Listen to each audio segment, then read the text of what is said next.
Big up everyone. I hope everyone's all well. Hope you've had a good Valentine's if you've got anything for Valentine, or, having a good weekend. So Arsenal are in the fifth round of the FA Cup, the first time since he won it. So it's all good stuff. It's all good. It's all good. Outstanding performance in the first 20 minutes.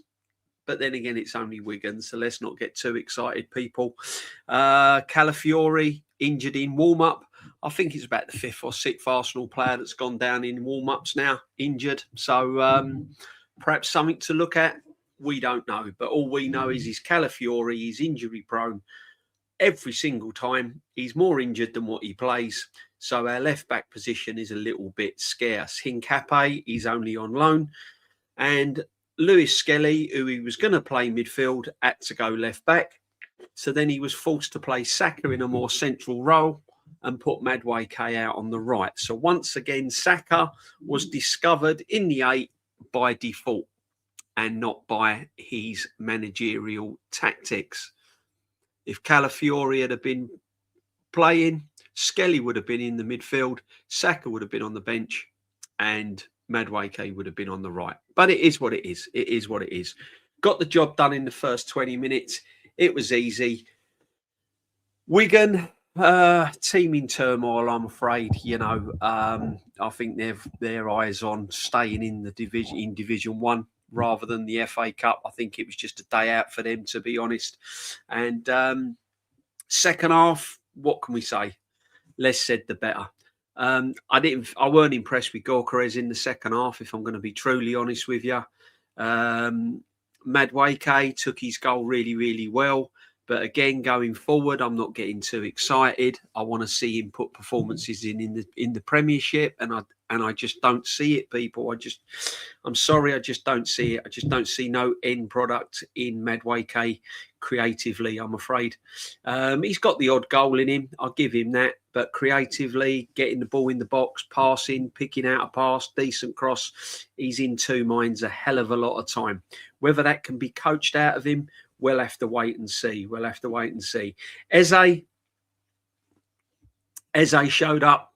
Great assist today. Nice to see him on the ball. Nice to see him enjoying his football. Nice to see him in that central role and doing what Eze was brought to the club to do.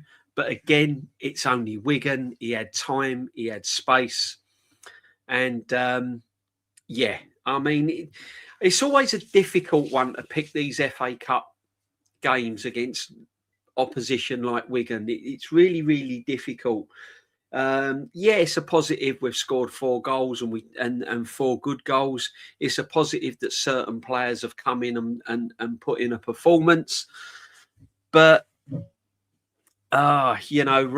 recent games we've just not seen really good performances, to be honest with you. In the league against Brentford, we were struggling. So that is still heavily on my mind at the moment. We turned up today. It was a training session. Let's be honest. Let's just not beat around the bush. It's a training session today. It's a training session today. But you can only beat the people that's in front of you. Mosquera, I think, is going to be good. I think Mosquera is going to be a really, really good player for this football club. I really do. I like him. I like him when he's on the ball. I like his positioning. I think he's going to be a really, really good asset to this football club. Norgard, I've not really seen him have a bad game. When he's turned up for Arsenal, he's done okay, hasn't he? He's done what he's asked to do. His positional play is very, very good. He's tidy. He gets in good positions where he can pick a pass. And again, it's a shame he's not been trusted in other games, really, and allowed other players to get rest. I don't understand why Norgard hasn't been used a lot more, because he doesn't really do a lot wrong and he's very experienced. I mean, he captained Brentford, and keeping Brentford in the Premier League season in and season out is no easy feat. So I'd like to see Norgard play a little bit more, to be honest with you. Perhaps put Norgard in the 6 and push Zubimendi into a 10 or an 8, which I've said I'd like to see him play further forward in a more advanced position. That's where I'd like to see Norgard, to be honest with you. I've been saying it for time. I've been saying this for months and months and months. I don't like Zubimendi in the defensive role for Arsenal. I don't think he's good enough in the Premiership to play defensive midfield. However, I think he's going to be really better suited in a more attacking position. So that's something that we can perhaps look forward in the future going forward. But yeah, I mean, job done today. 4 goals, took them well. Never really looked in danger, to be honest with you. Second half, was it a case of Wigan changing things up and playing for pride, or was it a case of Arsenal just coming off the accelerator and not really going for it, which they didn't really have to be honest? It was a bit of a snore fest, the second half, if I'm going to be truthfully honest with you. But anyway, guys, let's get on with a Sunday sit back. Big up to Martin Tapp, as always. Big up the Prime, the Vikings in. Yeah, the Arsenal huddles. Erling Haaland's in. Look, get these likes up. Come on, of course. Of course. Luke's Lucky Bunch, big up to you, my friend. I hope everyone's having a great weekend, whether you've celebrated Valentine's or not. I hope you sport your partner and had a nice day. If not, I hope you chilled out and watched some football. Poor performance second half. It was poor. It was just kind of run-of-the-mill stuff, wasn't it? Boring, really, to be honest with you. It'd be interesting who we get in the next round. That'd be interesting. There's still some big hitters in the next round of the FA Cup, and it'd be really interesting to see who we play going forward. Ace, big up, my friend. Big up to you, my friend. Ashmash, big up to you, my friend. Oh, hi, DJB. Do you think the smaller shin pads and thinner, lighter material boots contributes to injury? Doesn't help. Doesn't help. Doesn't help. I mean, football boots nowadays are like carpet slippers, aren't they?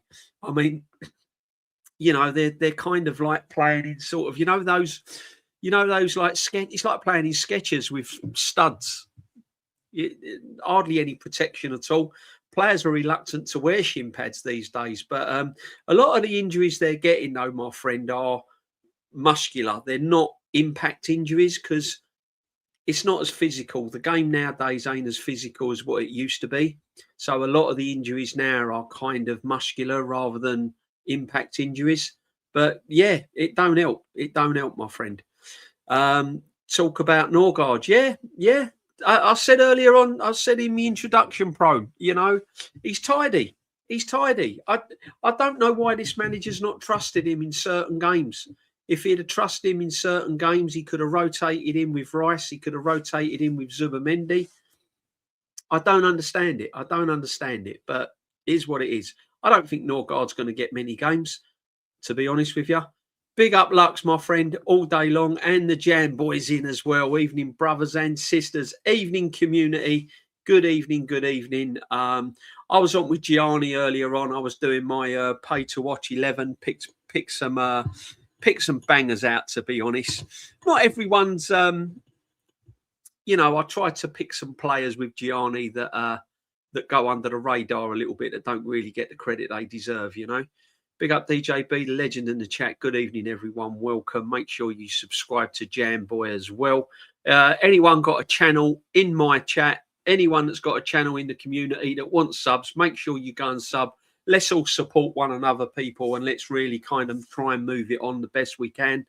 It's a jungle out there, people, so let's make sure we don't get lost in it. Evening, Jam Boy. Didn't see much of the game. Saw the end of the second half. Norgard looks decent.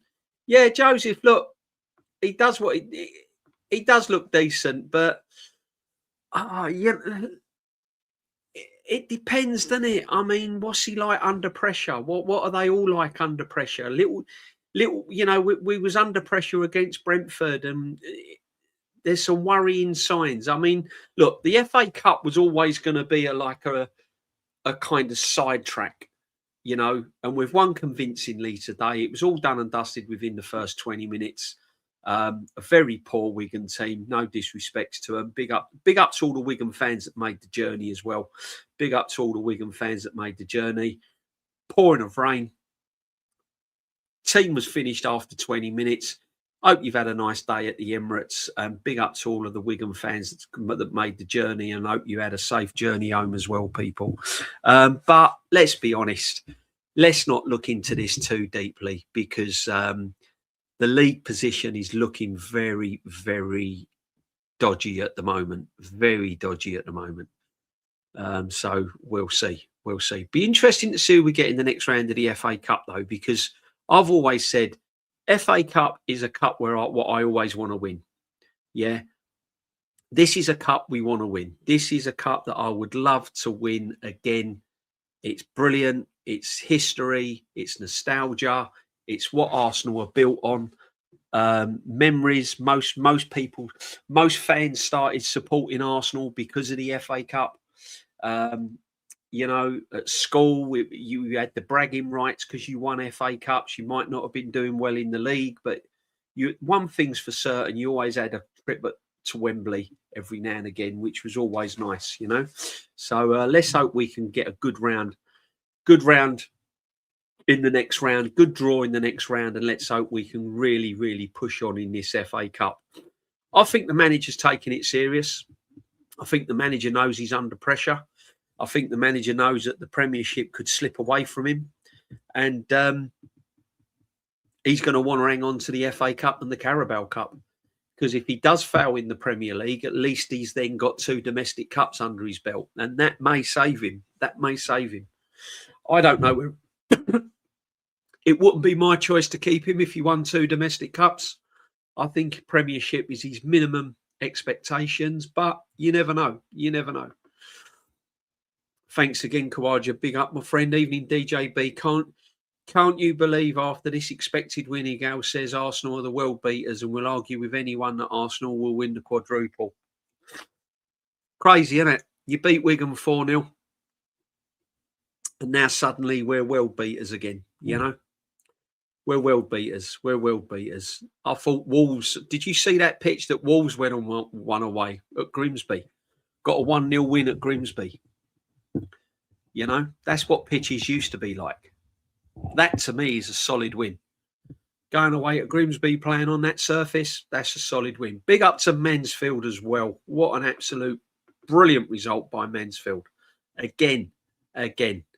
So, yeah, all those fans that have been all over the country in the FA Cup weekend, yeah, big up to every single one of you. I hope you've enjoyed your journeys, people. I hope you've enjoyed your journeys. That's what the FA Cup's all about. Get these likes up. Come on, people, get the likes up. Absolutely. No Pressure FC showed up again today, looking good when it doesn't matter. There you go, Redemption. There you go. There you go. But the injuries are still there. The injuries are not going away. Calafiore injured again. Ole. And, yeah. And Ben White as well. Ben White can't do 90 minutes either. So let's have a look. Let's look at the bigger picture. Timber gets injured. There's no right back. And the left back now, Incape and Skelly. That's probably about it, people. So that's what we're going into.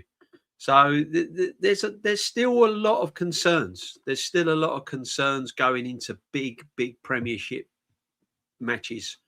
Spanish London Zoo is number 10, bro. DJ, bro. Honestly, yeah, it was nice to see Eze get some assists today. I was pleased for Eze. You know, I was pleased for Eze, but you want to see him playing like that every week in the Premiership, and he just hasn't shown it. He just hasn't shown it. So we'll have to wait and see. There is as much chance of Arsenal's doing a quadruple as Wolves surviving relegation drop and winning the FA Cup along with it. Facts. We ain't doing the quadruple, bro. We ain't doing that. No way. Yeah. Big up, Shim. Hope you well, brother. Hope you well.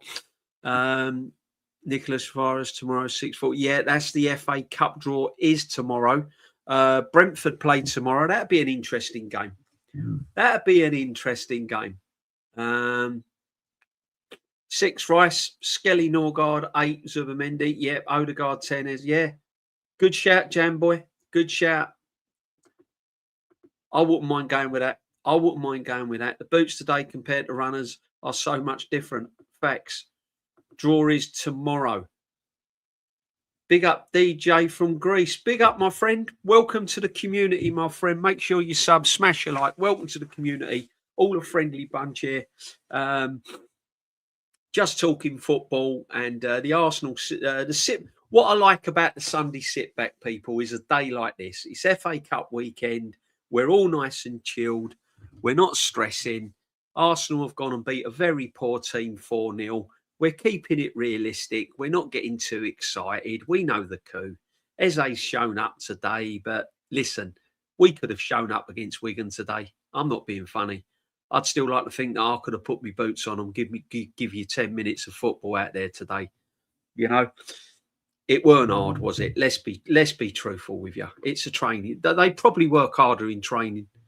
I'm not being funny. I'm not downplaying it. A win's a win. I'm happy, but let's just keep it in. Let's keep it in the groove. Let's just keep it in the groove. But it is a Sunday sit back, so welcome. We're just going to have a little chill out. Wolves 2-1 Arsenal. Tottenham Hotspur 5 Arsenal 2. Man City 4 Newcastle 1. Oh man, SBO 95. Manchester City fan. Welcome, my friend. As I said, we can all come in and have some banter. Listen, Wolves 2-1, Wolves 2 Arsenal 1. That could happen. That could happen. Spurs 5, Arsenal 2. That ain't happening, brother. That is definitely not happening. Man City 4, Newcastle 1. If you've got them at the Etihad, I think, haven't you? If you've got them at the Etihad, that could happen. That could absolutely happen. The one in the middle against Spurs, that could be a draw. That could be a draw. That could well be a draw. Yeah, we've got players running on fumes. They got a rest today. Was it me or did Gorkarez look a bit ropey when he came on the second half? He looked, honestly, he has got no technical ability whatsoever, has he? Technically, he's not good. Let's be real here. I mean, he does score goals, and I suppose as long as he's scoring goals, that's all I worry about, you know. But, yeah, I don't know. Jesus, done okay. Took his goal well. Took his goal really, really well. And it'll give him confidence, I suppose. It'll give him confidence, but we'll see. Second half, we didn't really have to go for it second half, did we? DJB, no sideways passing tonight. We played one-touch football, more attacking. Why won't he let the players do this in the Premiership? Arsenal Women's TV? Very, very simple, because he knows there's no pressure on him.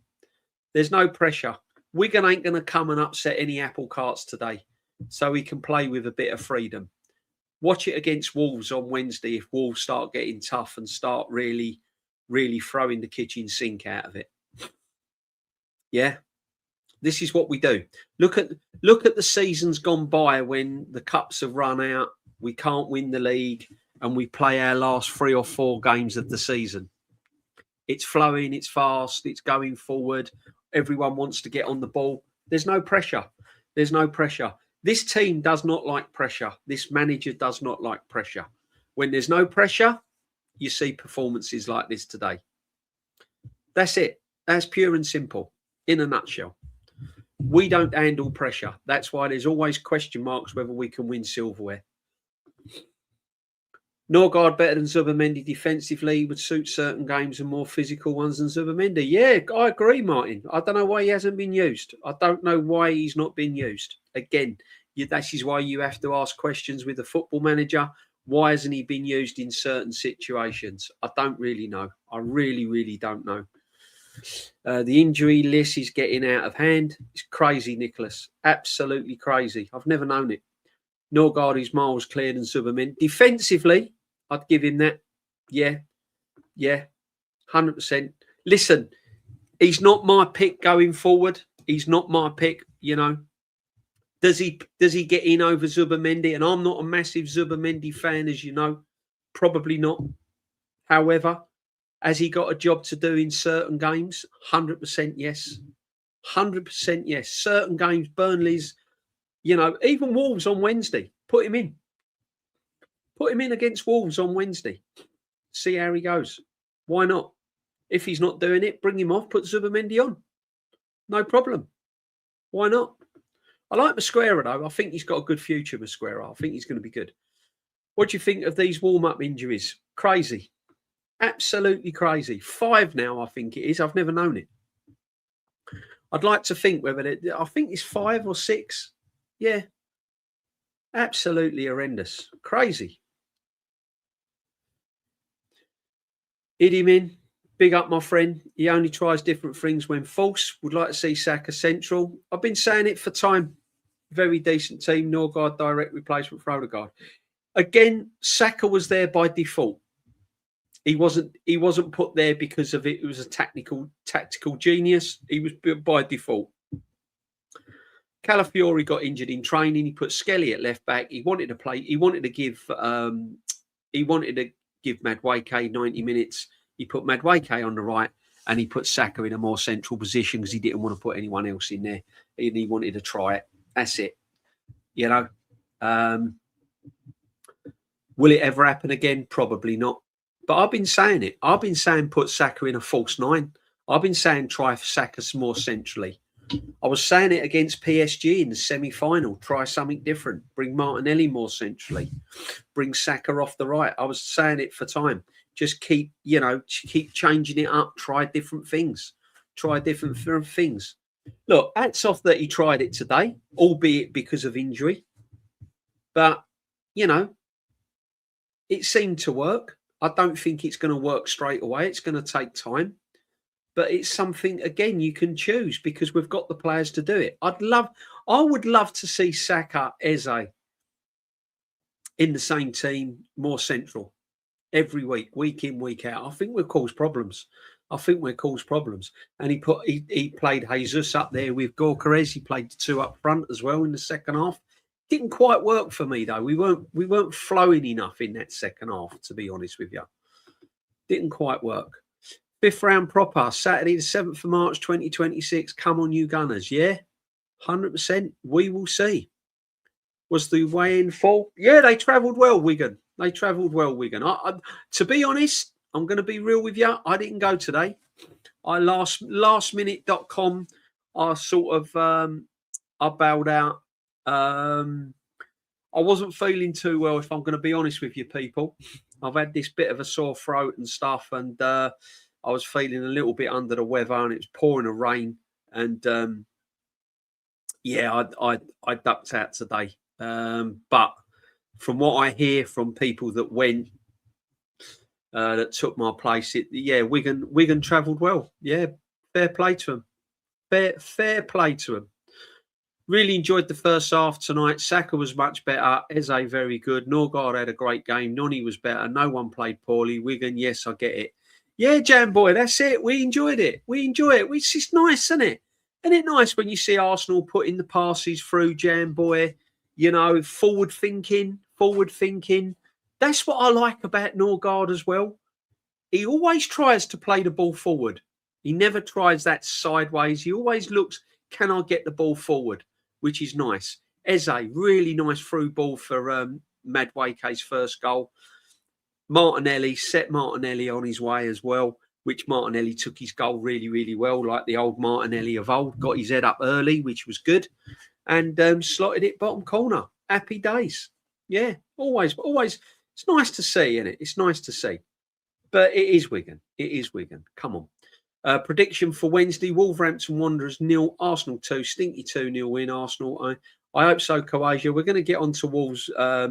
See how we go. But it's a must-win game. I'd like Wrexham. Yeah, who we're going to get in the FA Cup? Who would you like? Jamboy goes for Wrexham. Jamboy 90. It's true, but go sack. Wolves 2-1. Tottenham. Carabao Cup final 5-1 City. Come on, man. We play like we did in the second half. Wolves will drop even more points. Yeah, I think the damage was done in the first half. If that had been a lot closer, if it was only 1-0, 0-0, you might have seen a different Arsenal team in the second half. They'd have had to have stepped it up, to be honest with you. They'd have had to have stepped it up. Norgard is better all-rounder than Zubi. Norgard has an eye for a through ball. Zubi passes sideways. Yeah, he's Mr. Safety, isn't he, Zubamendi? He's Mr. Safety, isn't he? Thing is with Norgard, he needs to start. The manager needs to go, right, let's start Norgard on Wednesday alongside Declan Rice and see how we get on. Trouble is, it ain't going to happen now. We're only there's not a lot in it now. This Premier League's wide open. Wide open, people. This Premier League is wide open. Well and truly. Nicolas Savage. So we're going to have to wait and see. Nathan Tripp, how you doing, my friend? Hope you're well. Hey, DJB, I was watching the Wolves-Grimsby game and instead of watching the Wigan game, I watched Rangers Hearts. What a game. I wish Arsenal had to play on that muddy pitch. I'm telling you, what a performance by Wolves to go to Grimsby and get a result over there on that pitch. Incredible. Incredible. DJB, there's a thing flying around that Arsenal have never before been so far in all comps at the same time. Is that true or false? I have to ask you because you know Arsenal inside out.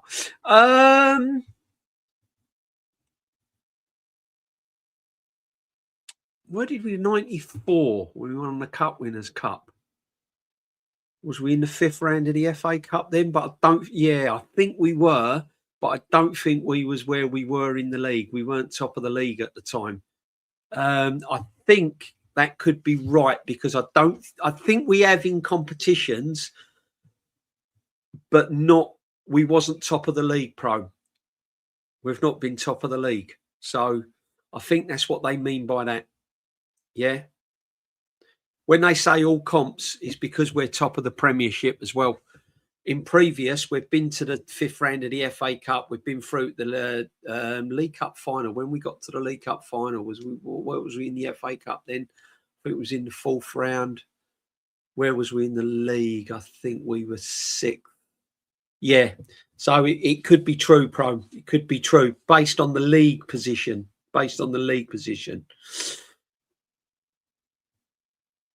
SBO 95. I think you just can't accept your fate by Arsenal. Listen, we're well grounded on this community, my friend. Don't you worry about that. We know that nothing's done with Arsenal. Our feet are firmly on the ground. SBO, while you're in the chat, come to me about the history of Manchester City. Talk to me about the history of Manchester City. When you was in Division 2 and jumping around the leagues and getting relegated and all of that before the money took over and Pep. Where was you languishing? Where was you languishing, brother, when Arsenal were winning titles and FA Cups and League Cups and yeah? Because when I used to watch Arsenal, actually my first game, 1974, we spanked you 4-0 at home at Highbury. And you was the equivalent of Wigan then. You weren't a big team at all. Man United was massive. Liverpool was massive as always. Nottingham Forest, Sheffield Wednesday, Sheffield United, Derby. All of these players. Leeds, Birmingham, big teams. Man City, they were just, Southampton really. No disrespects. Your history started with Chelsea. Well, it started after Chelsea. Chelsea started 20 years ago. You started about 10 years ago. But big up to you, my friend, anyway, brother. Big up to you, my friend. Timber right back against Wolverhampton Wanderers incoming. Yes. Marley Salmon, Josh Nichols, Mosquera can play right back as well. Yeah, but have they got what it takes when it comes to the... See, there's a difference with playing in a position and a difference of playing there when it matters. These men are learning their trade. They're learning their trade. It's like being a tradesman and going out on your first job. You still need someone to oversee things to make sure things are going okay. You can't throw these players in the run into the Premier League. You need experienced heads.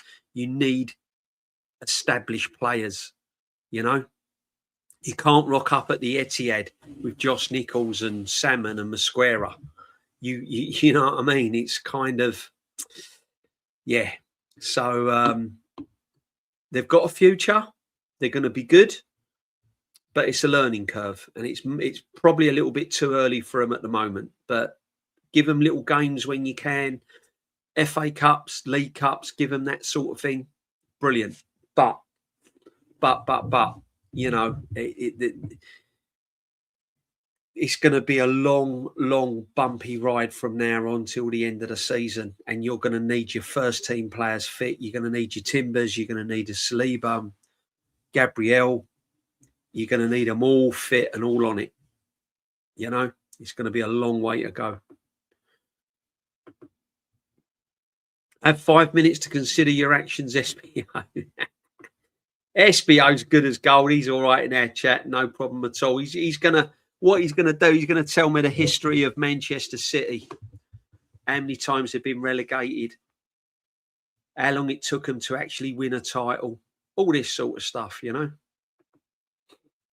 We move on game by game as always, people. Yep, that's what we do. We move on. Hopefully the injuries are not bad. It's fatigue that worries me. Not just the injuries, Shim. Fatigue worries me. Because that sets in really, really quick. Trossard was suffering from cramp the other night. Declan Rice looks absolutely slaughtered. I mean, I hope he's had some good rest this weekend. Jamboy, brilliant, Eze, but do you think he's restricted in the Premier? 100% he's restricted, 100%. DJB, no sideways passing, one-touch football. Why won't the manager do this in the Prem? Because when the pressure's on, he panics. Big up the Southern Gooner, my friend. Bro, JB didn't catch the game, but they told me the ball was cruising through the middle of the pitch. I'll catch the replay. Yeah, it was. Listen, Matty. Lot of forward passing. No pressure FC. No pressure FC. You know how Arsenal played. No pressure on us. Wigan were poor. Lots of room. Able to play. And we played. And you can only beat what's in front of you, I suppose. But listen, I'm not going to... I'm excited we're in the 5th round, Matty. Very excited that we're in the 5th round, and I'm hoping for a really, really good draw. But if this has given me the confidence to turn around and say that we're going to win the Premiership at a canter easily, not really, no. No. And everything's got a level. Everything's got a level.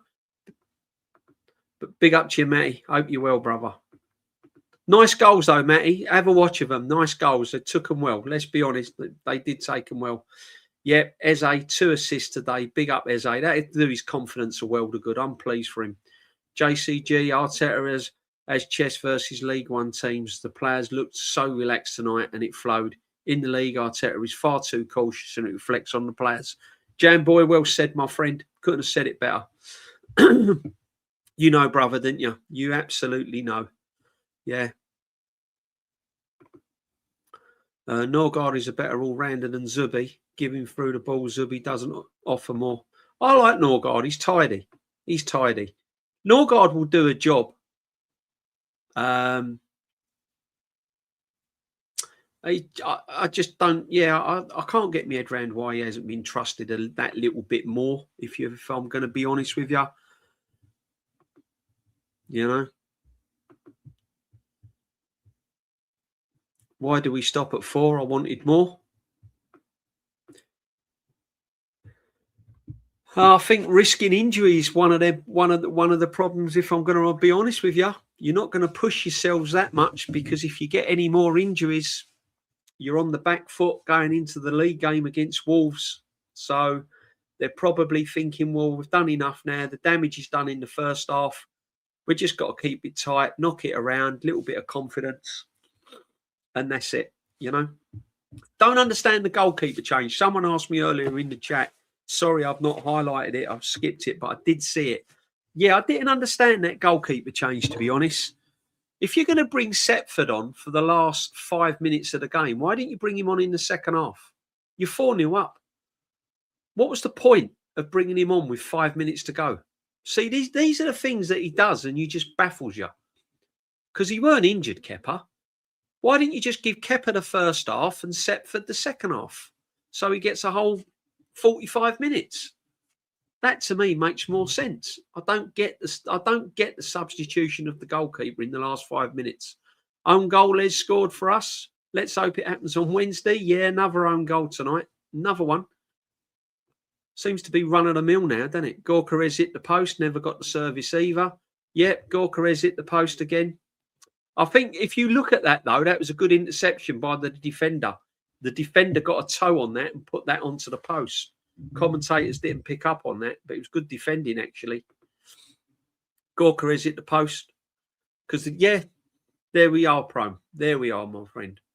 Big up DJB in the chat. Wish we played like the first 30 minutes every game. We're not allowed to, Harry. We're not allowed to. We're not allowed to. Teams don't let us play like that. Yeah. We can. We can if we up the tempo. Doesn't happen. Doesn't happen. My first 2 years as an Arsenal fan, we won the double with Charlie George. Oh, man. Man, at Wembley, and then lost to Leeds in 72. I'm reminded of that every time I go to my local Leeds pub. Leeds United back in the 70s. You can throw all your trophies, all your pots and your pans, and you can throw them in the bin because you won them by cheating. The words of Brian Clough when he took over at Leeds. Oh, man. Great club, though, Leeds, isn't it? Yeah, but what that Charlie George, man, what a double winning team that was. Frank McClintock, another absolute legend of a captain of this football club. DJB, hear this, my uncle is a Spurs fan for 15 years, but before that, he was a Man U fan. I have pics of him wearing Rooney kit. We live in America, so no one really cares.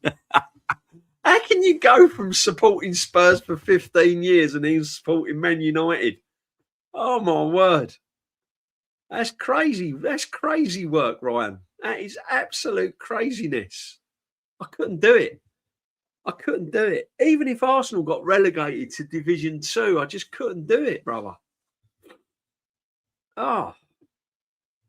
I hope Gorkarez is okay in his shoulder. Yeah, I think he'd be all right. I think he'd be all right. Big up the Jez. Jez is in. Big up, Jez. Hope everything's well, my friend. Hope everything's well, my brother. Smash a like for DJB. Yeah, make sure you sub to Jez. I'm sure you all have anyway. If you haven't subbed to Jez, you're not living on the same planet. Big up to you, Jez. Hope you're well, mate, friend. Hey, Jessa, my friend. Good to have you on. Doc, big up, my friend. Welcome. Sunday sit back. Welcome. We're just having a casual chat tonight, people. We're just having a casual chat. There ain't really a lot to say, is there? Game was won within the first 20 minutes. Eze looks how Eze should be playing for this football club. Madueke scores again. Saka was playing in the 8 or the 10, whatever you want to call it, more central. Martinelli does what Martinelli does, runs with his head down all over the place. Mosquera looks comfortable. Saliba weren't threatened. Ben White went off injured. Calafiori got injured in the warm-up. There you go. 2 fullbacks, both injured. And we've got massive games coming up. So we will see what happens. Big up Kawaja. Absolute legend. Bless my friend. Yeah, the AFC, subscribe to Dr. Seymour Butts, AFC, paternalist and America's public servant. Big up, my friend.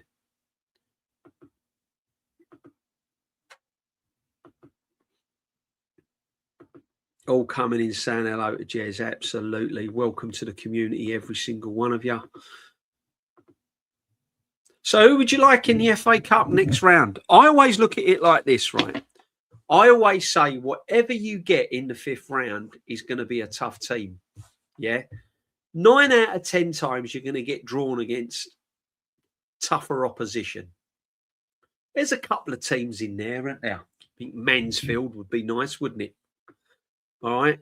But I always say as long as you get a home draw, you don't want to be drawn away. Any home draw, you've got to be happy with.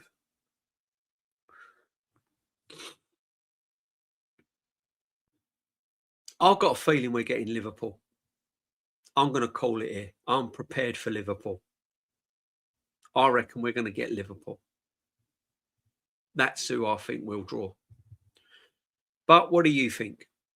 Mansfield, Brentford, or who are they playing tomorrow? Who are Brentford playing tomorrow? Macclesfield, isn't it? It's Macclesfield, isn't it? Terry Savage, yeah, Macclesfield. Brentford or Macclesfield. Could we get West Ham? Could we get City? Chelsea are in there. There's some big teams in there. Leeds got through, didn't they, on pens?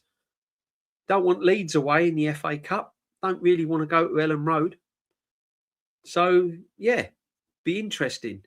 How much are standard tickets for the Premier game for Arsenal? Depends, Ryan. Depends what category. They're all different categories. Depends where you sit as well. But on average, if you got Arsenal, Liverpool, for instance, you're talking £65 upwards. If I was to put my ticket on the exchange for that kind of game, talking 95, 85, 95 quid, where I sit. Category C game, lesser game, Burnley, something like that. 40, 45 upwards. So, yeah. All depends. With all these injuries happening in the team, you wonder why Arteta signed 2 kids from the Scottish League instead of properly bolstering the squad. I haven't got a problem with signing prospects. Providing your first 11 or your first team's in place, I haven't got a problem of going and nicking a gem for sort of £3, £4, £5 million, turning them into something special, which this manager can't do. And then perhaps putting them out on loan and then selling them for a profit 2-3 years down the line. I don't think we do enough of that, to be honest. And then every now and again, you might come across an absolute gem. I don't want loads of kids and loads of bargain buys, if you like. I don't want sort of 5, 6, 7 players all being signed for 5, 10, 15 million. But the odd one or two little gem that you might pick up that might turn into an absolute superstar is worth the gamble. But I think I'm with you, though, my friend. I think we need to strengthen in key areas. I think we're short on the left-hand side. I still think we need to strengthen on the left. That's left back and left wing. Still think we need a right back replacement for Timber. I don't think we're strong enough at right back position. And I'd still like to see an absolute baller in midfield. And when I mean a baller in midfield, a proper attacking midfield player. Yeah. I don't think we've got that. So that's for me. There's still a lot of work to be done, but we've got to get players out of the football club. 100%.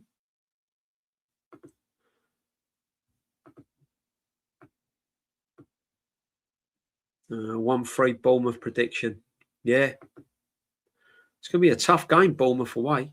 I'll get the fixtures up. Got the North London derby. Oh, man. North London derby. That's going to be tough. Big up to every single one of you that are in. Arsenal Women's TV. Big up, Jez, all the time. Miss your videos. Hope you're all good. Yeah, Jez is all good. I hope he is. I'm back now. Big up to you. He's back. Jez is back. Big up, DJB. Good first 45 today. Would like to see more of it, but our performance in the pressure games are still a concern. Footy Bants team, 100%. 100%. It's all about when the pressure's on this team. That's the thing. It's all about when the pressure's on. It's nice going in 45 minutes, cruising, not a problem. When the pressure's really on, what are we going to do? SBO 95. Where's he gone since I asked him to put the history in? Come on, where's the City man gone? Eh? I've been wanting to see Saka more centrally. We've been saying it for ages.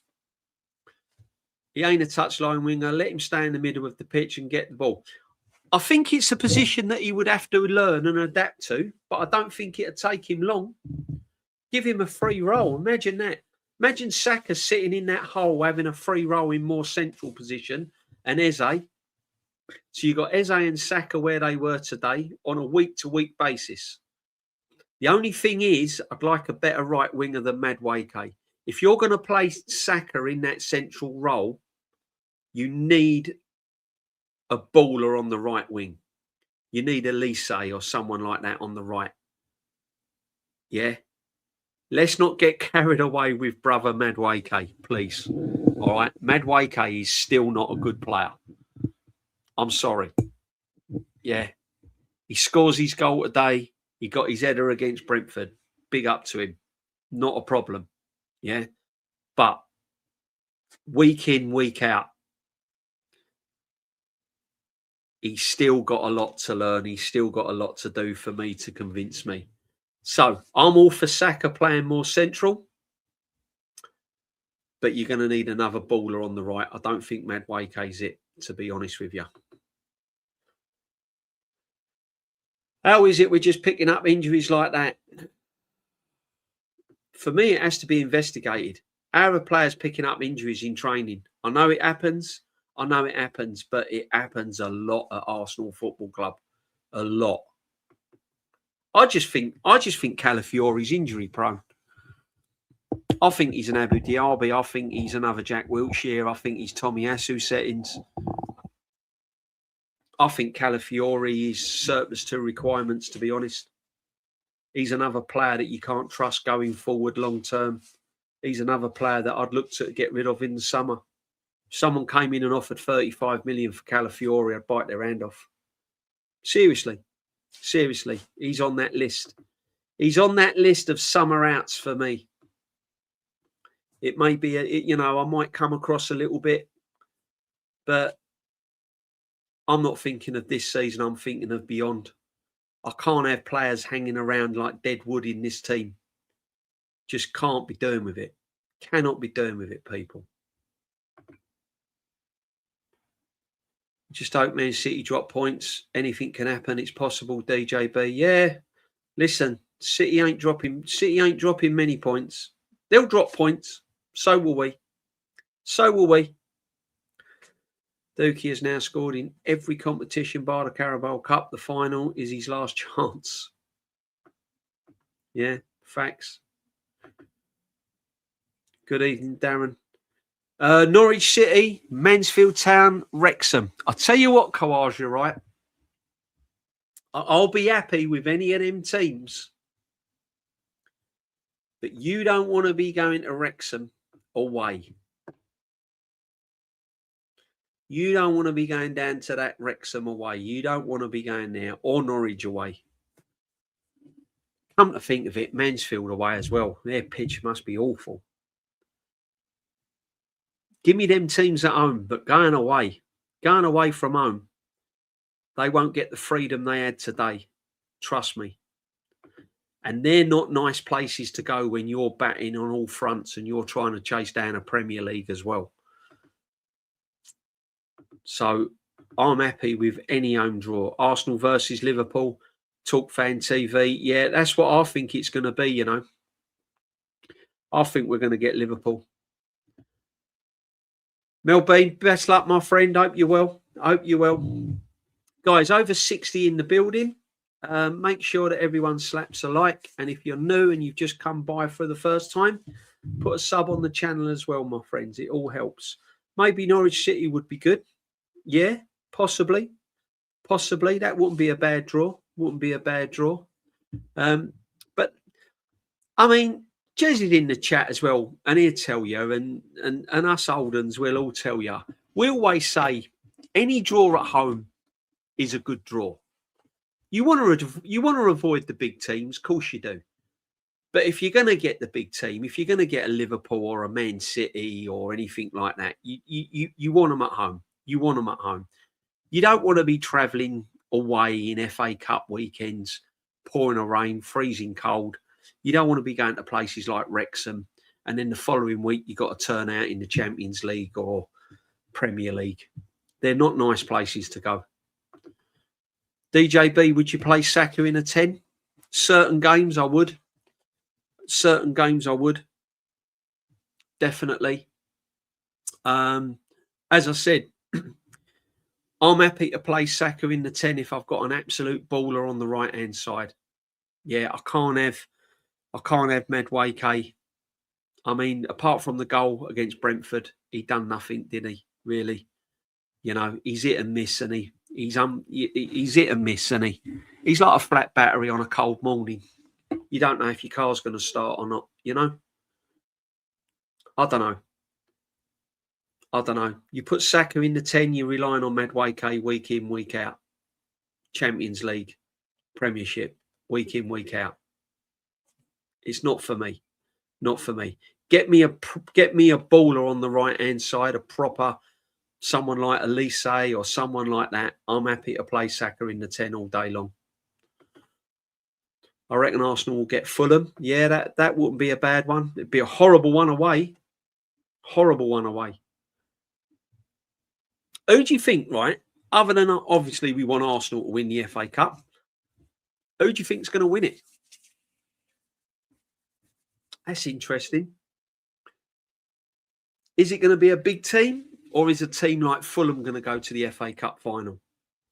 West Ham are still in it as well. They struggled against Burton, nicked a 1-0 away. That was squeaky time, wasn't it? West Ham. Now, that's a ground you don't want to go to in the FA Cup as well. You don't want West Ham away in the FA Cup. Be interesting to see, wouldn't it?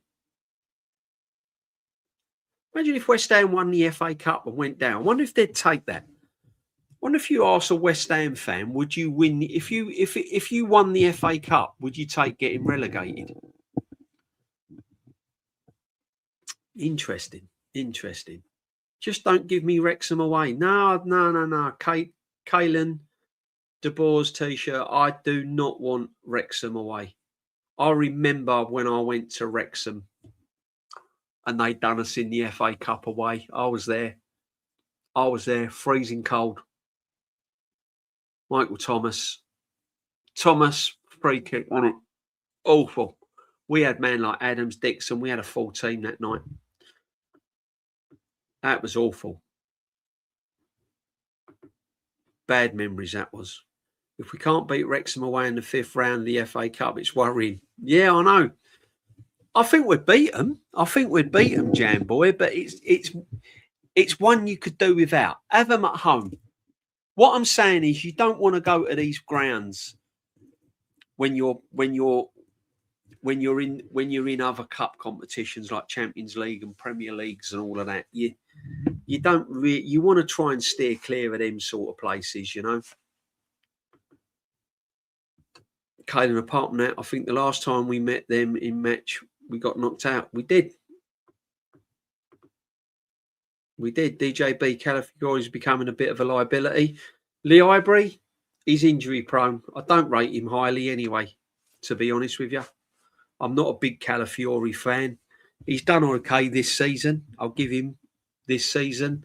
But again, is he consistently good enough? I don't think he is. And he's injury prone. All the time he's injured. He's injured. We can't have that.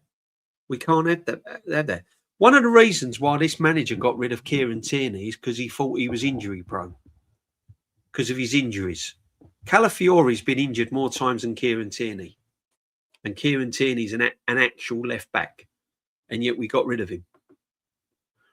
Wolves away FA Cup will be one of the hardest. Yeah, any away tie you don't want, really.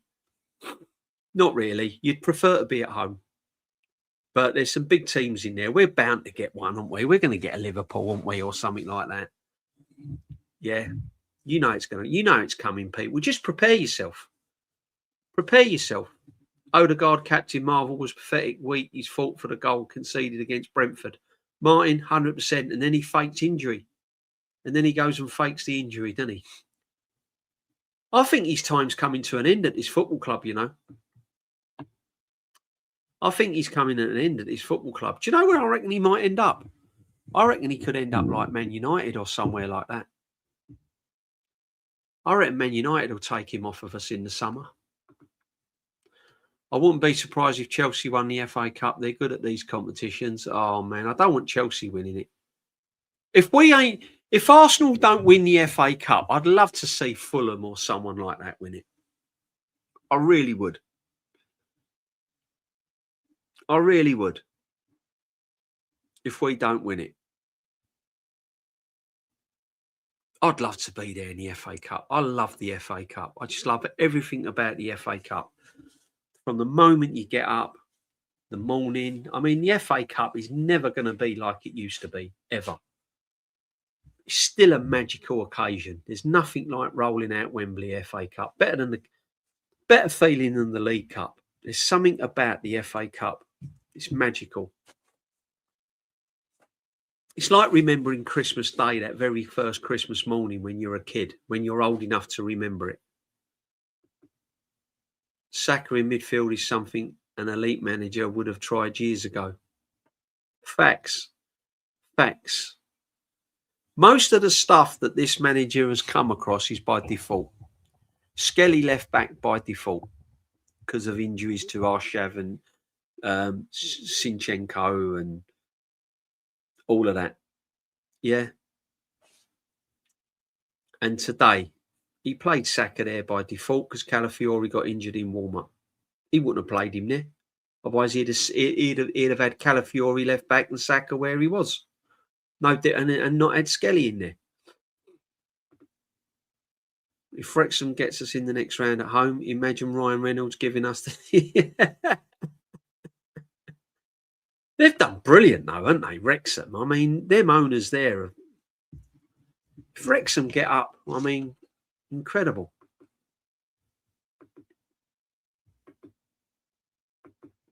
Incredible. FA Cup fact, we beat Chelsea 3 times. Stuart Hall, it's a knockout. FA Cup memories. Oh, they're big up, Darren. The FA Cup is bigger than the champion. Is USL is the League Cup. They're British trophies. Yeah, the FA Cup's important. Love winning it. Love winning it. Every player loves winning the FA Cup. It's their dream. It's their dream. Imagine that break. The amount of brilliant players that have never won the FA Cup. There's a lot of top players that never won the FA Cup. Imagine that breaking news. Arsenal captain to Man United. It's happening. Watch this space. Yeah. I might be wrong. I might be way out. And people might be coming to me in the summer and going, oh, DJB, you said Odegaard, Man United, you're mad. Yeah. I'm telling you now. I've got a feeling Martin Odegaard is going to end up at Man United. There you go. I've said it. You can run this back, come what may. Round about June, July time when he's sold, then we can talk about it. And did you see the way he's been crybaby at Brentford equaliser? I know. Do you know what? I'm not ripping into Odegaard too much because he did have a really good season. He had that one good season, didn't he? Right. And as I've said before, you can't blame Odegaard for being captain of this football team. It's not his fault. The man, call it what you like, whether it's the players, whether it's the managers that have made him captain, it doesn't matter. The bottom line is the buck stops at the manager. And the manager could have easily have taken that captaincy away from him and given it to Declan Rice or Gabby. And then said to Odegaard, right, you've got no responsibility as a captain. Yeah, there's the pitch. Do what you like. I don't want you to take more than 3 touches when you've got the ball. I want you to control it, look up, pass it. That's it. Other than that, do what you like, right? That's all he needs to be told. And Odegaard, you might have seen the best of Odegaard. Instead of that, he's kept him as captain. He's told him to play a Pacific role and he's fallen off the cliff. Like a lot of players under this manager. Bruno pisses on Odegaard, would take him AFC any day of the week. Yeah. Bruno's had a good season this season. He's the reason why Man United's turned the corner. Now he was going backwards as well, wasn't he? But again, a different manager walks in the door. Carrick gives him different instructions to do. All Carrick's done with Man United has got hold of Casemiro and gone to Casemiro, right, you ain't got the legs anymore to do the up and down, up and down. So what I want you to do is just sit in front of the back four. And then what I'm going to do, I'm going to play Kobe Mainu, and he's going to be your legs, Casemiro. You're going to use your brain. Kobe Maino's going to be your legs. And now that leaves me to push Bruno further upfield in a more attacking role so he can create more in a forward position. And the wingers then can bomb on. That's all he's done. That's all he's done. Carrick. And Man United look a completely different outfit. Look at Slabhead since Carrick's turned up. He's going to the World Cup. Harry Maguire. He's looking like a proper centre half again. Yeah, you wouldn't get it, Darren. I'm telling you that now, brother. Don't demand silly money for Odegaard. You'll never get rid of him. He'll end up going on a free. Just get him out the door. 45 mil, 50 mil. Just get him gone. Bring someone in that's more useful. I would actually piss myself laughing, no cap, if we sold Odie to Man U. That's just my opinion. I'm probably way off the Richter scale with this one. I'm probably way wrong. I'm probably way wrong. He'll probably end up, I don't know, playing for some Italian or Spanish team or whatever. But he'll go like Atleti or something like that. But wouldn't be surprised if Man United don't come in for someone like Odegaard, you know. You think man like Tony Adams would fake? No, I said it the other day, my friend. We have Tony Adams as captain. We're winning at Brentford 1-0. We're winning that game 1-0. Odegaard is faking fair. He needs to be sold in the summer. He's not the only one. Martinelli's another one I'd sell in the summer. Trossard's another one I'd sell in the summer. Jesus, Calafiori, Havertz. They'd all be up for sale. Bargain bucket time. Yeah, car boot settings. Come and get it. Buy one, get one free. I'm telling you now. I'd clear all them out and I'd go and get proper ballers. And then I'd be going to Real Madrid and Barcelona. Coming in, what you got? Bayern Munich. Coming in, what you got? There we go. Champions League. We've done, yeah. If we win the Premier League, I just want the Champions League. If we don't win the Champions League this season, I want it next season. I don't care if we finish 5th, 6th, 7th, 8th, not bothered. I need the Champions League. This football club demands the Champions League. It is criminal that Arsenal Football Club has never won the Champions League. You think of all the great players we've had over the years, over the centuries, the decades, and we've never won the Champions League. Ever. It's madness.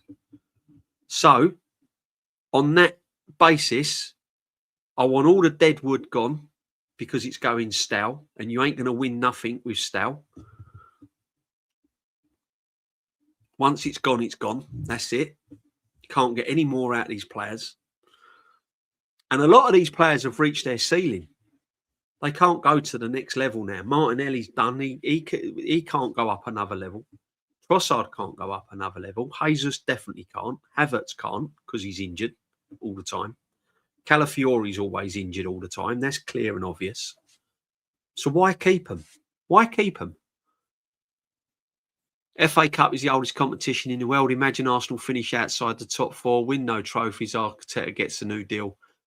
Yeah, Aussie Ange, I can see that happening, brother. I can see that happening. I can see, this is what I can see happening, right? Us scamming an FA Cup or a Carabao Cup or both domestic cups. Not winning the Premier League, crashing out of the Champions League, and this guy getting another 3 years. I can see that is happening. You're on DJB. Accrington Stanley. Accrington Stanley, who are they? Big up DJB. Great win for the Gunners. I've seen the link, DJB. I mentioned it to Shane earlier. Top Skills run a report on X today. Oh, really? Big up, my friend. It feels like Odegaard is leaving this year. I just sense it. Yeah, I think he's going. I think he's fallen out with the hierarchy. Well, there's only one hierarchy in it, and that's Mikel Arteta. He runs Arsenal Football Club. He's got the freedom of North 5. He's bigger than everyone. If you fall out with Arteta, you're done. You're finished. Massively. The only way for it to work is only Odegaard personally hands captaincy to Rice and makes a statement. That's the only way to do it. Yeah. Manchester United is not Odegaard's level, but if you want to stop United winning things, they can have him. The trouble is, right, you say that, but Odegaard will probably have a brilliant season with Man United. He might only have one, but I think Odegaard at a different club with no captaincy, no pressure, I think you'll see a different side of him. I think you'll see similar to Odegaard of what we saw in 22-23 season. He might only have one good season, but I think he'll be effective. I just think, again, he's just fallen out of bed with his football club.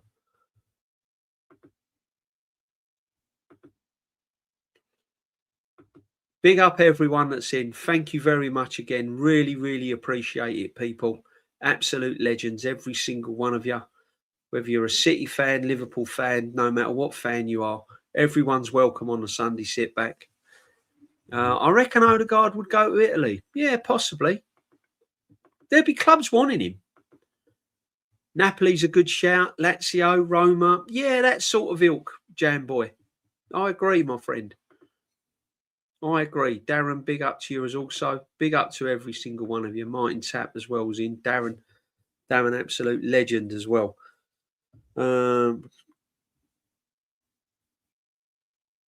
Yeah, make sure you're coming in. Jamboy, everything okay, buddy? All is good and in the hood.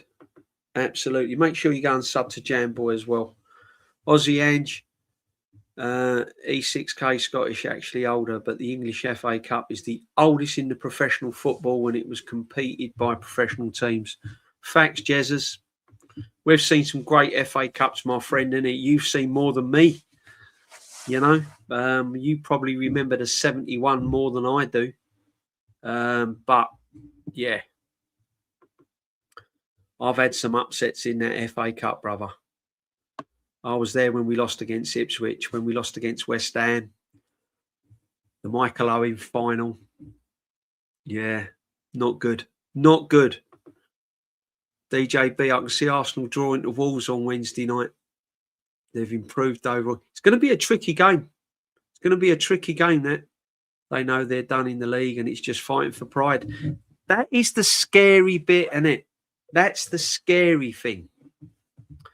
When teams have got nothing to lose and they play with freedom and tempo, we don't seem to handle it very, very well at all.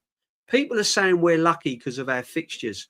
But I think I've always said this. When you're playing Man City and Liverpool and teams like this, you know what to do. You're expecting things and you prepare for it.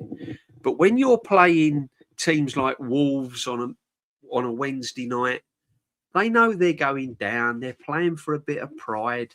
Get one over on Arsenal Football Club. You don't know what to expect. And it's really hard to prepare for it sometimes. And sometimes during the game, it kind of knocks the players sideways and they don't recover. Look at Brentford when they went a goal down. They were giving it to us, and we didn't really have a lot to answer for it. It's worrying. I tell you what, one thing's for sure. This FA Cup today came at the right time for Arsenal. If this had been the London derby after that Brentford result, I'd be worried. I'd be worried. The fact that Wolves got the fact that the FA Cup got thrown in there today gave us a little bit of a confidence boost and a regroup, and it also gave key players a rest. So this FA Cup came at a really nice time for Arsenal today. So yeah, we should be fresh. Big up Waha Waha, my friend. Hope you're well. Thanks for you was with us when I was on with Gianni. Go and check it out. Go and check it with Gianni out if you want to know my 11 that I'd pay to go and see. There was some bangers in there. There was some players in there that had raised your eyebrows. But go and check it out on Gianni's.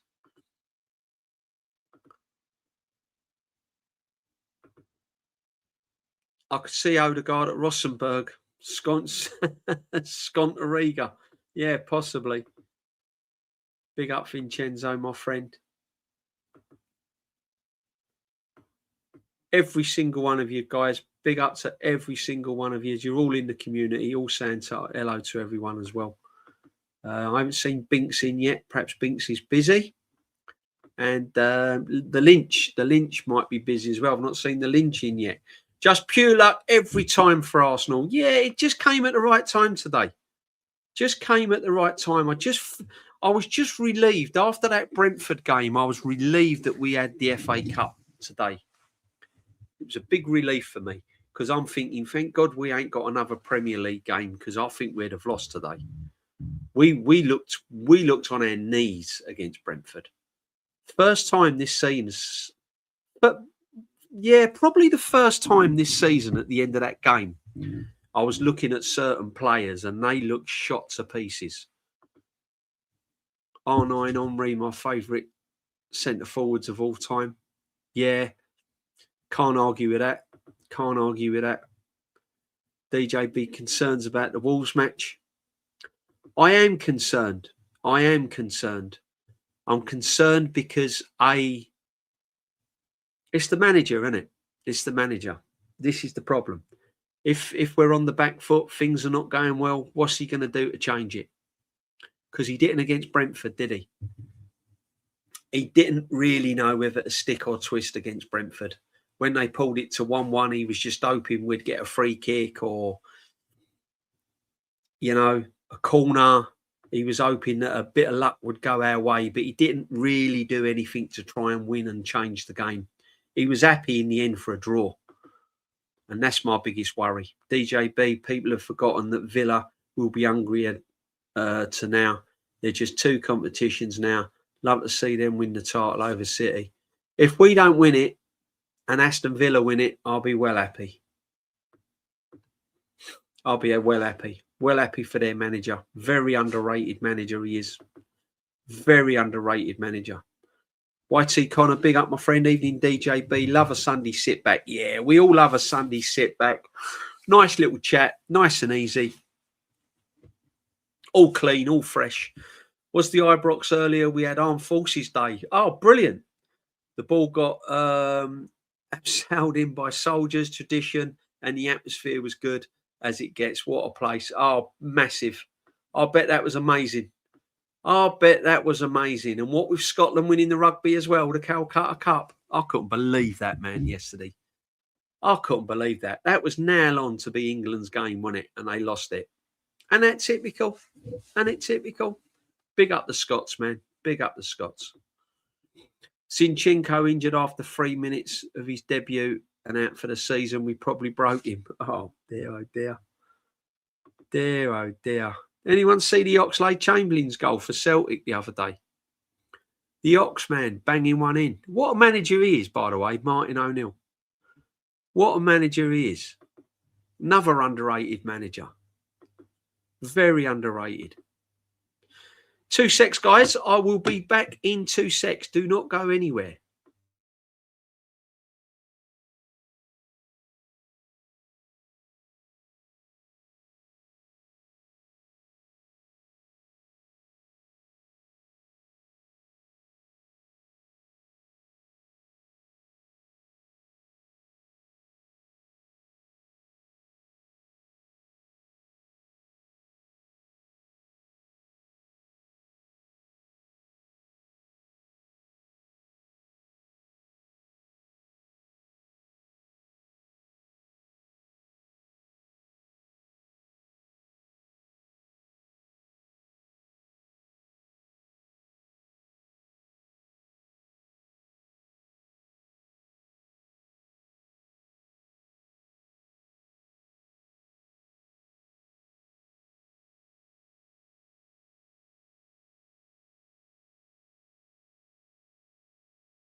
Big up, everyone. Welcome back. Yeah, as I was saying, what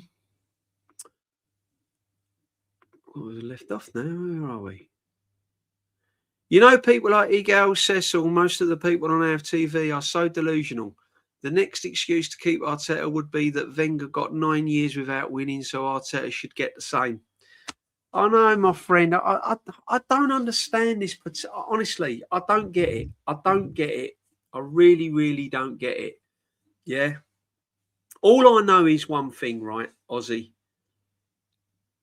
He has to deliver a major trophy. He has to deliver a major trophy. And I can understand some people wanting him to stay if he wins a cup double, if he wins the FA Cup and the League Cup, and they want him to stay for another season. I don't get it, but yeah, okay, he's won 2 trophies. Yeah. But for me, if he doesn't win the big trophies, he's got to go. No manager has £1 billion spent on them. They have a 6-year unbreakable contract. They have the running of the football club. They have the saying what players come, what players go, who he wants, who he doesn't want. The whole shebang, new coaches, this coach, that coach. Has what he likes and doesn't get over the line, especially when you're saying it's the best team in here and it's the best team ever, best team in history, blah, blah, blah. If you've put them up on that pedestal and you've raised that bar that much, then you have to deliver the biggest trophies in football, and that is your domestic league and the Champions League. And if you can't do that, then you've got to be shown the door. Sporting won tonight. Getting Cristiano doesn't suit this team. They play too fast for him. Would ruin my enjoyment if he joined Laugh Out Loud. Yeah. Yeah. Nice win for Sporting.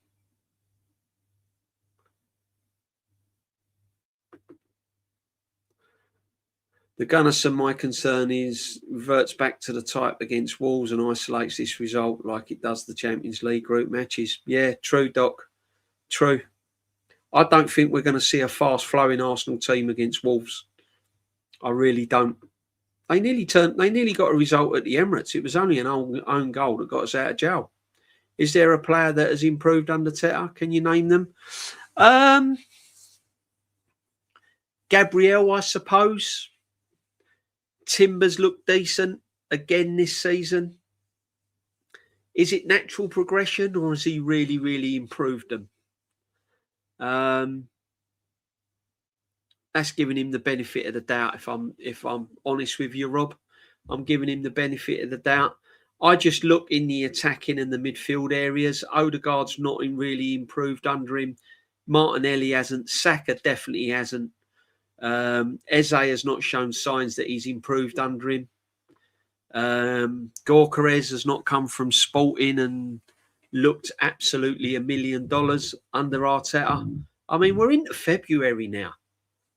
We're not kind of early in the season. We're well into the league now.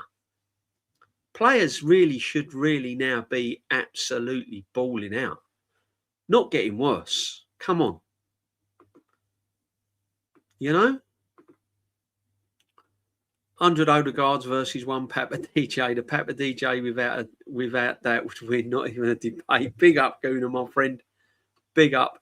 There's a huge Teta PR machine and many of the Teta payroll PR push, including Keown. Keown, I can't watch Keown, my friend. I can't watch him. Gone way down in my estimation now.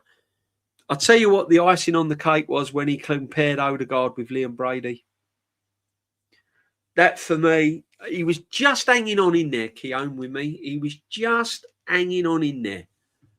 And then when he compared Odegaard with Liam Brady, that was it. I was done with Martin Keown. Gone.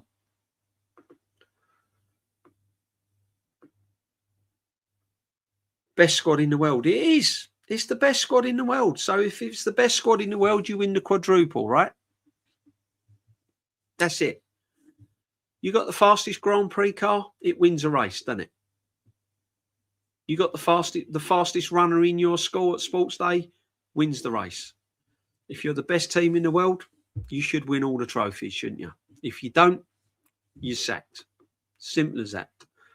Arteta's nuts sink back in his belly. Yeah, he will do, Jam Boy. You know what's going to happen, Jam Boy. Jam Boy, you're prepared for it, brother. You are prepared for it. I'm prepared for it.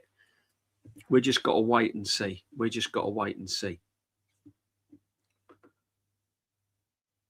SJB to knock Odegaard out the first minute of the first round. Yeah. Oh, I don't know. Honestly, we have got to get rid of players in the summer badly.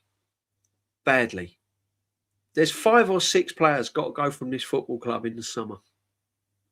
Have to. And then we need to get real top quality players in, because we've got to prepare ourselves for the next football manager coming in through this door. If you get a new manager now with the squad we've got now, we're back to the situation we was in with Unai Emery.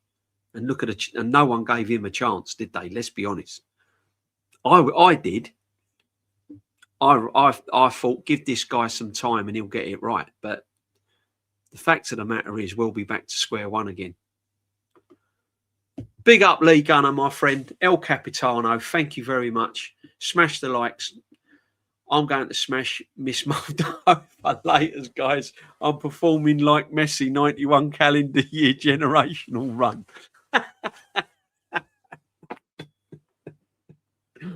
Big up, Lee. Hope you're well, my friend. Hope you're well all the time.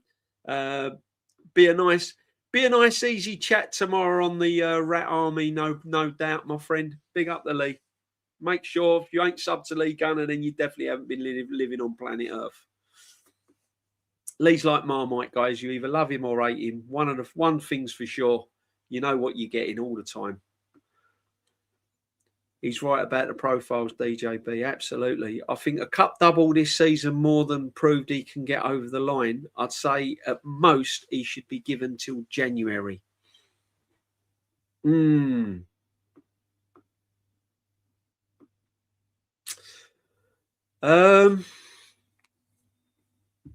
Oh, do you know what? I can't. This whole team is geared to winning the Premier League. The money that's been spent, the years that's been in place now, building this team, the manager for how long he's been here, the expectations. We've got the number 9. We've got the goal scorer. We've got the creativity, according to some ones. We've got the best centre-half pairing in world football. You don't win the league with this. If you don't win the league this season, you ain't ever going to win it. You ain't ever going to win it. So why give him till January next year? I think he knows. That if he doesn't win the major this year, he's gone. I really do. Market opportunity, Mr. Gunner. Absolutely market opportunity. Miss Moldova. I'm not even going to go down that route. What's happening here? I don't know what he's doing, my friend. Big up, though, Lee. Big up. Thank you for all your support, my friend, as usual. I'm just worried about the day that after Arteta. Listen, there's life after Arteta. Arsenal Football Club is bigger than any football manager. Trust me. Surely DJB Keown doesn't actually mean that. And he's just saying it because it gets thick brown envelope in the post, right? Or could he? No, he really believes that claptrap. He really believes it. He thinks Zubimendi is absolutely world class.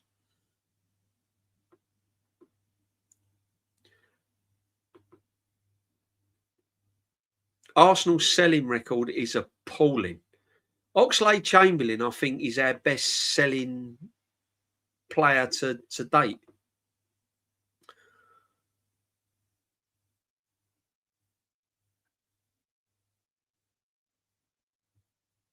Crazy, my friend.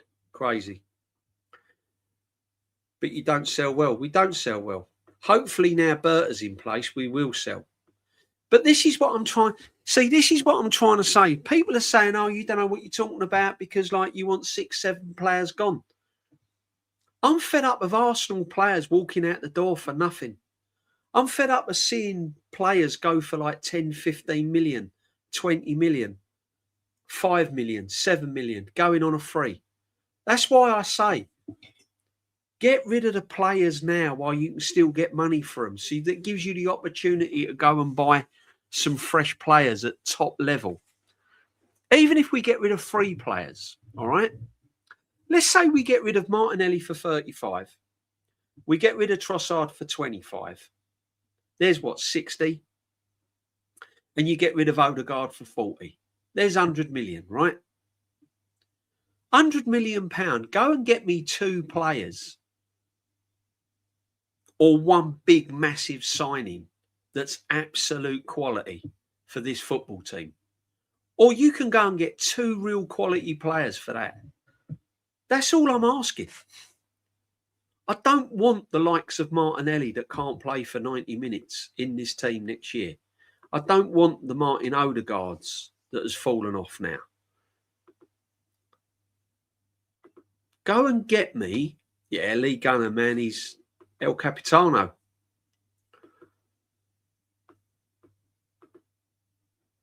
So this is what we've got to try and do. We've got to try and sell players whilst we can still get money. Because I'm telling you now, if we keep them for another 2 years, Martinelli's going to walk out the door probably for nothing.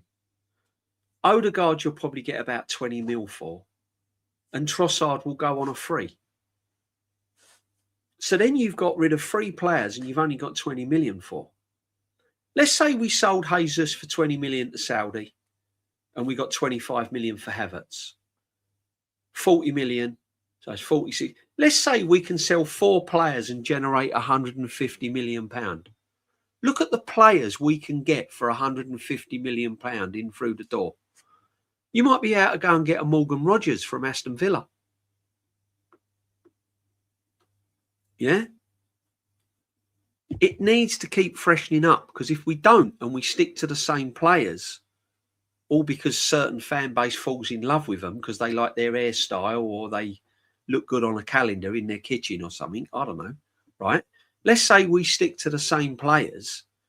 What happens then is those players then become stale, they underperform, they get more injuries, and then you can't get rid of them.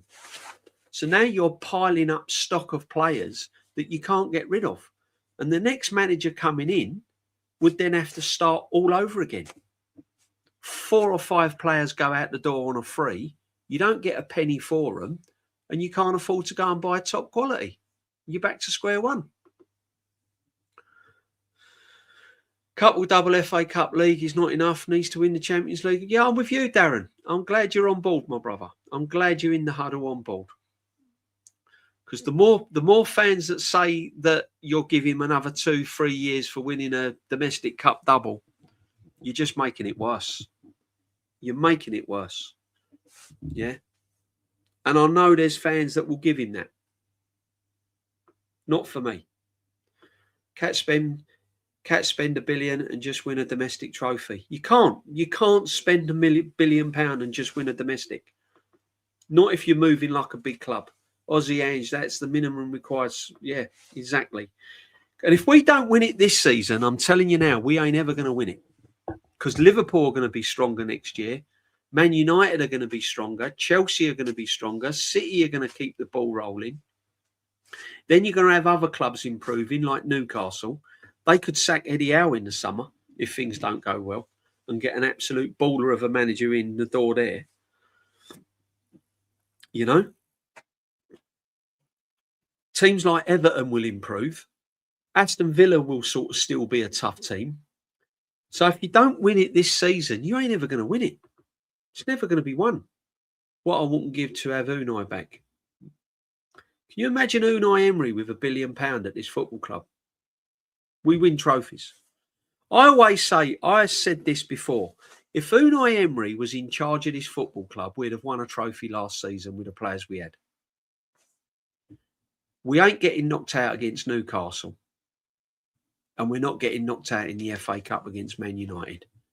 One of those trophies we are winning with Unai Emery in the team. It was a criminal offence that this manager did not win a trophy last season.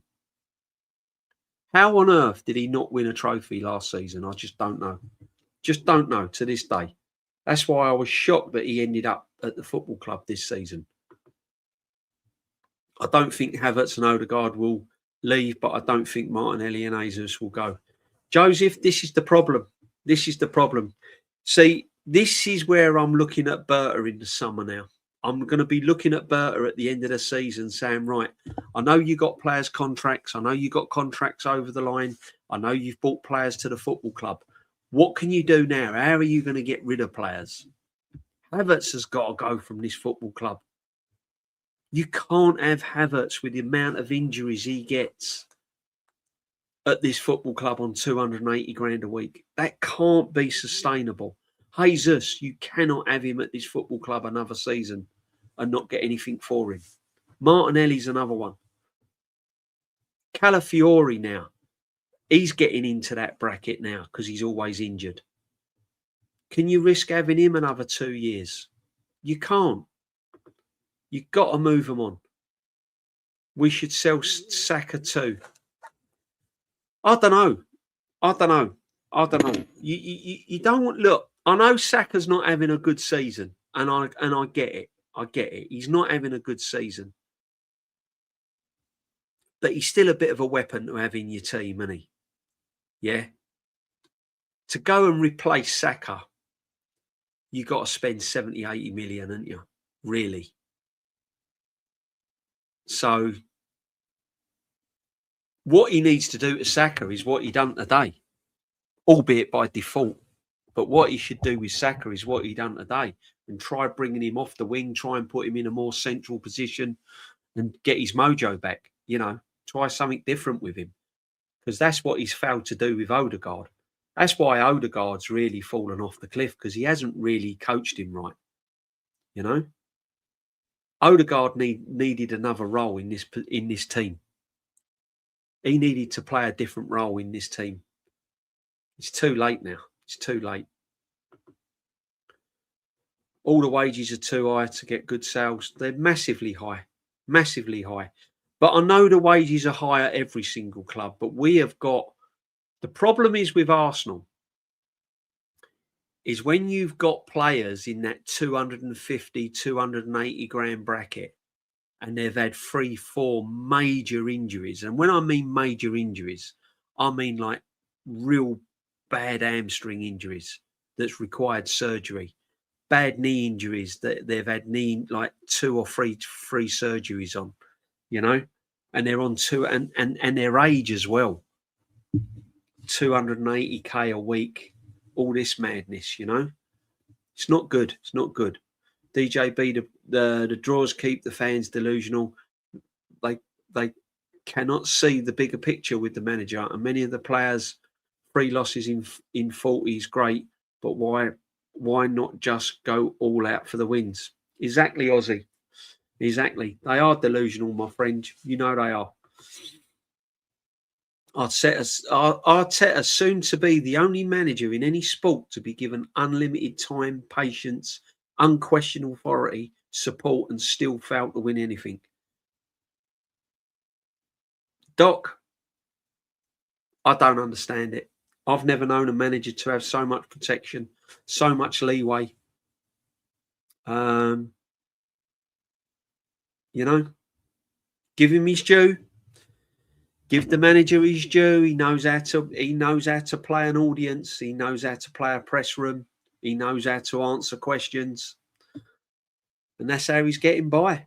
But I think the proof is in the pudding now. You know, he's got to win majors. He's got to win majors. I think the owners know now.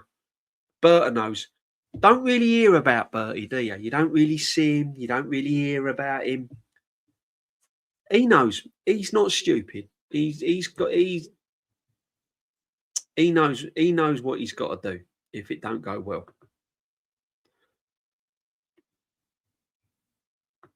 If he doesn't win any major trophies, he's wasted $1 billion. If he wins the Champions League and the Premiership, fair enough. Fair enough. I'm happy to give him more time if he wins that. Not too much. you know.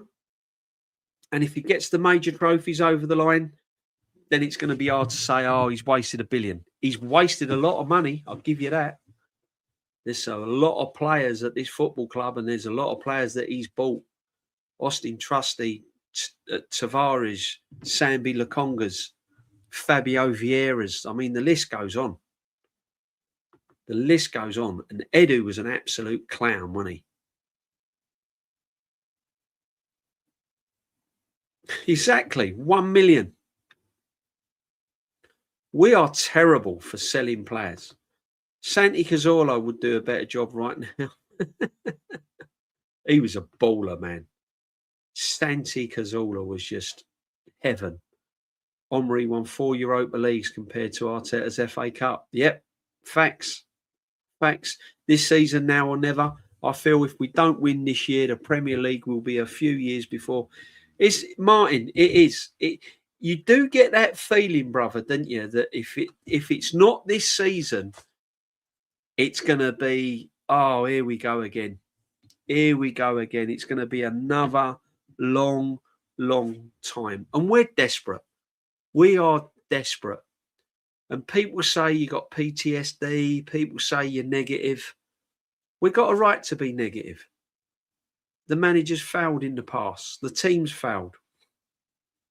When the pressure's on, we don't play well. Look at the league table right now. Doesn't fill you with any confidence. The problem is City are fresh. City have got players coming back from injury. They've got players now looking fresh. We haven't. We've got no attacking third. Our attack has been appalling. Don't tell me about the Wigan game today. I'm not interested in the Wigan game today. It's job done. It's a training session and we won it 4-0. That was it. That was it. It was a training session and we won 4-0. Yeah, jumpers for goalposts, that sort of thing. Schoolboy football. I'm talking about pressure. I'm talking about Wednesday night at Wolves. I'm talking about the North London derby, Bournemouth away, Brighton away, going to the Etihad. All these teams. Knockout stages of the Champions League. Yeah. Chat, didn't Lee have a Romanian wife? Did he break up? He's now in a... Not sure. I'm not sure about his personal life, my friend. I'm not going to discuss it on air because I don't really know, so I can't really comment on that, my friend. He's wasted it all, and he's wasted it all. Yeah. DJB, do you think go trophyless many players will want to leave? Massively. Forget the contracts. If they don't win trophies, they'll want to go out the door. 100%. Saliba will be the first one to go. Saliba will be the first one to go. Forget the 5-year deal. His agent will be knocking on the door saying, right, I know we've signed a 5-year deal, but you need to get us out of this football club. It ain't moving. It ain't going anywhere. We ain't winning trophies. I need to be gone. Trust me. Players want to win trophies. Eze is a tech. He'll tear the league if given the freedom to express his talent. Eze is an absolute baller. He's a brilliant player. I really, really rate Eze. Unfortunately, Eze under Arteta ain't happening, brother. Ain't happening. Pure and simple. Not happening. He'll play Wednesday. Eze will play Wednesday night because I think there's a lot of rumblings with Odegaard. I think there's something going on. I don't think it's all poor form. I think there's more to it than that. City strengthening in January. What did we do? You can see who really wants to win.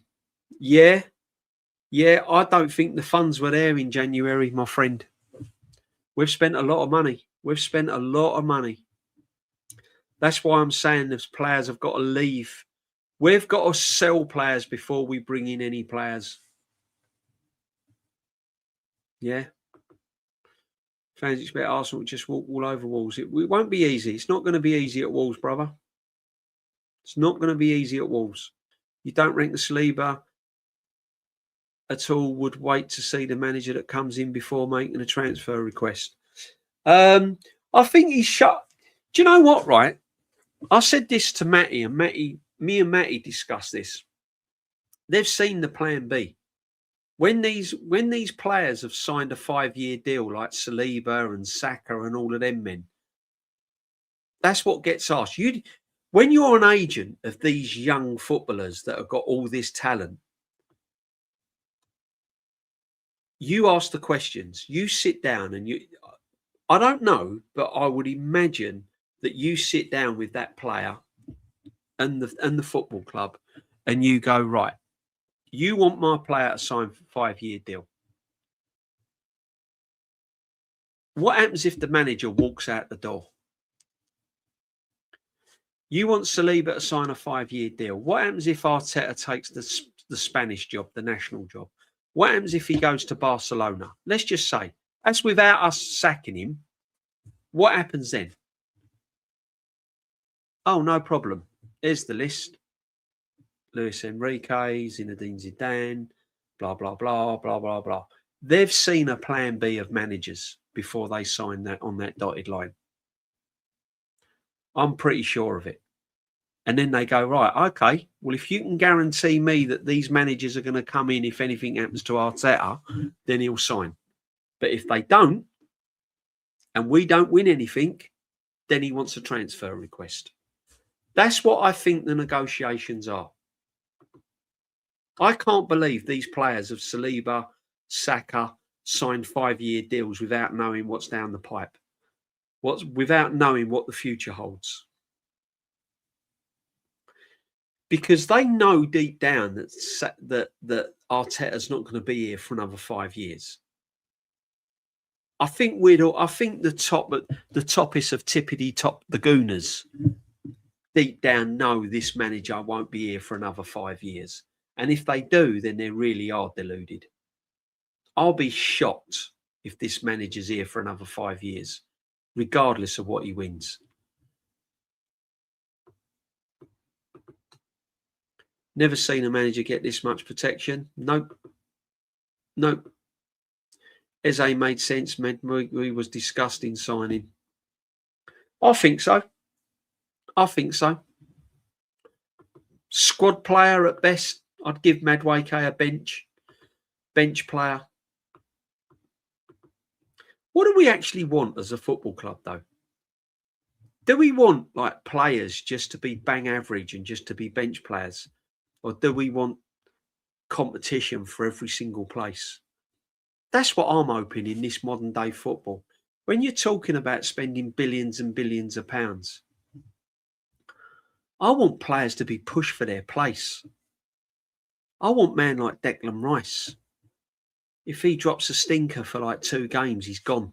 Someone else comes in. Madueke, is he really good enough? Let's be honest.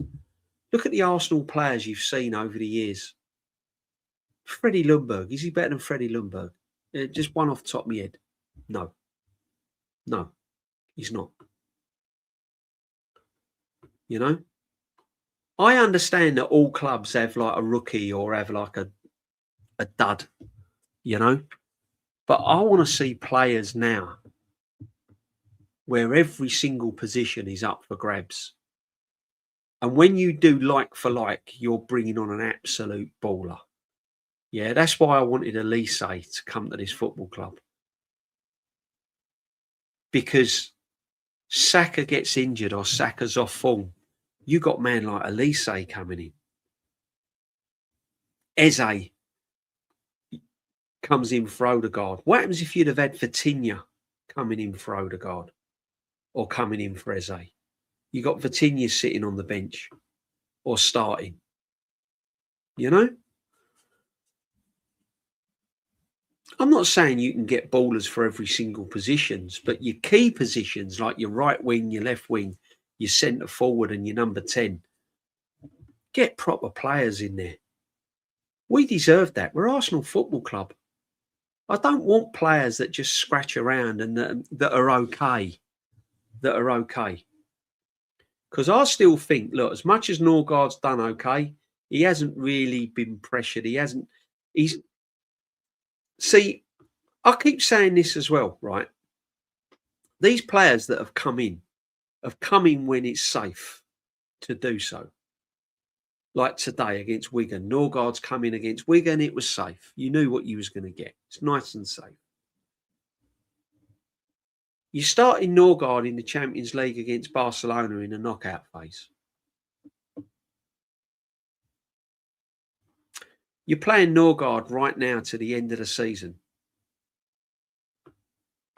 As much as Norgaard's done all right and he hasn't done anything wrong, now imagine Norgaard starting every single game till the end of the season, alongside Zubimendi, and there's no Declan Rice. Suddenly, you're starting to think, well, yeah, he's all right against Wigan, and he's all right against like Burnley, coming on in the second half when we're winning 2-0. This is what I'm saying. As much as Saka's having a bad season, are we really relying on Madueke week in, week out, week in, week out?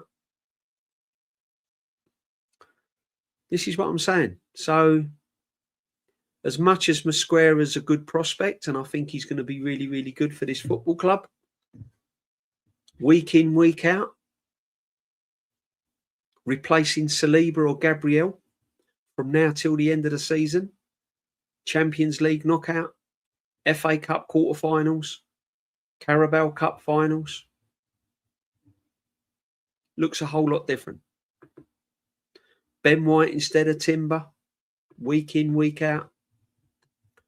Wolves, London Derby, right now till the end of the season. Etihad. Completely looks different. When the safety catches on, Wigan at home, FA Cup, by all means, Norgaard, Ben White's, Madueke's, starting Martinelli, not a problem. Jesus up front, no problem, no problem. Having that as your starting 11 from now to the end of the season, you ain't trusting it. You ain't trusting it. Don't care what anyone says. Simple as that. Eze's a tech. He'll be at the league if given the freedom to express himself. I'm way behind on the chat, people. Black's Crow's in. Big up, my friend. Big up to everyone that's in the chat. Make sure you smash the like. 79 in. DJB, Wolves played the long ball a lot today. Do you think they'll do the same to us on the Wednesday? Yeah, they'll mix it up. Perhaps they had to play the long ball because of the pitch. Weren't exactly a pitch for playing it on the deck, was it, my friend? So, you know, it was going to be ugly, wasn't it? It was going to be ugly. So they got their tactics spot on, really, on that pitch. They'll mix it up. They'll mix it up. They'll hit diagonals. They'll play it long. I'm expecting an Arsenal win, but I don't think it's going to be pretty. Don't think it'll be pretty. Big up, Todd Burge. Every time. Nice seeing you on Nesta's channel. 100%. Make sure you sub to Nesta as well. I don't think Saka has hit on him on the wing anymore. Moving him centrally might be good for him. Yeah, I hope so. I hope so. It's something you can look at in the future. But as I said earlier on in the stream, I'm happy for Saka to go more central if you bring me in an absolute baller on the right-hand side. Go get me a proper right winger, and I'm happy for Saka to go in the middle. Or try at different games. If you've got no Odegaard, why not line up against Wolves?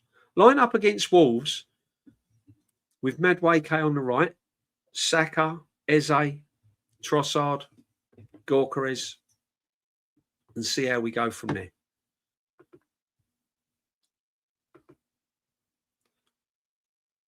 Oh, yeah, I don't think I'm in the position to sell Saka, if I'm completely honest with you, my friend.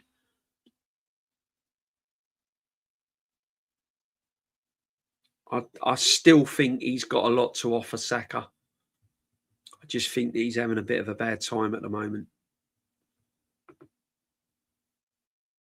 David C, big up, my friend, as always. Got 2 hours in the sun today. Oh, man. Brilliant. British couple at the bar. Their Arsenal fans said they were very frustrated with the owners for keeping Arteta. Yeah, I was frustrated as well, my friend. I was frustrated big time. I'll be even more frustrated if they keep and don't win nothing. I won't be happy at all. I won't be happy at all. Madueke being first choice is not the answer long term. He's not. He's not. He's not. Don't let the odd goal fool you. He's not. You can't rely on Madueke week in, week out. You can't, as much as Norgard does a job, you can't rely on him week in, week out. Yeah.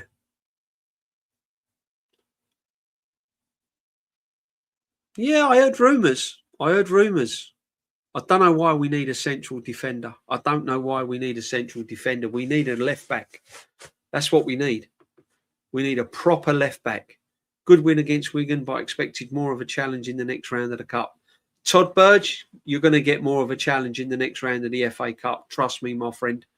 Much more of a challenge in the next round of the FA Cup. Eze needs a lot of minutes and more. He needs to play every single game from now on in. He needs to play every single game. He needs to be told, right? Big up to you, Samuel, my friend, right? Welcome to the community. He needs to be told, get out there and just do your thing. Do your thing. Playing the 10, playing the 8, drift over to the left, drift over to the right, drop deep, join the attack. Have a free roll. Just let him go and enjoy himself and he will create. I'm telling you, he will create 100%. But he won't. You know what's going to happen. He'll start him and then he'll drag him off. He needs to get Odegaard back in this team and he's going to do it. He'll find a way to get Odegaard back in this team. Own goal scored today. We might need him again on Wednesday. Yeah, we might need an own goal on Wednesday. No, Noni is carrying us now. It looks like he is at the moment. It looks like he is at the moment. Has he got a final third in him, though? Has he got that quality when he gets into those positions? Can he pick a pass? Can he pick a cross? I don't know, man. I don't think so. I've not seen enough of him.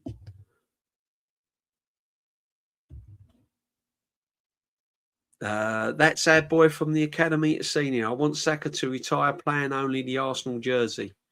Yeah, fairy tales are nice. Fairy tales are nice. But I'm telling you now, if we don't win anything, Saka will want to leave. He's not finishing his career. You're not seeing Saka have another Harry Kane. We don't win trophies. Saka's gone. So is Saliba. Gone. So is Rice. So will Rice. Nature of the beast, my friend. Fall in love with all these players as much as you like. Players want to win trophies. Why do you think Harry Kane left Spurs? If you don't win major trophies, you're gone. Simple as that. Contracts don't mean nothing. Same as the manager. Manager don't win the Premier League or the Champions League this season, he's gone. He's gone. He's been told. He's been told. Trust me.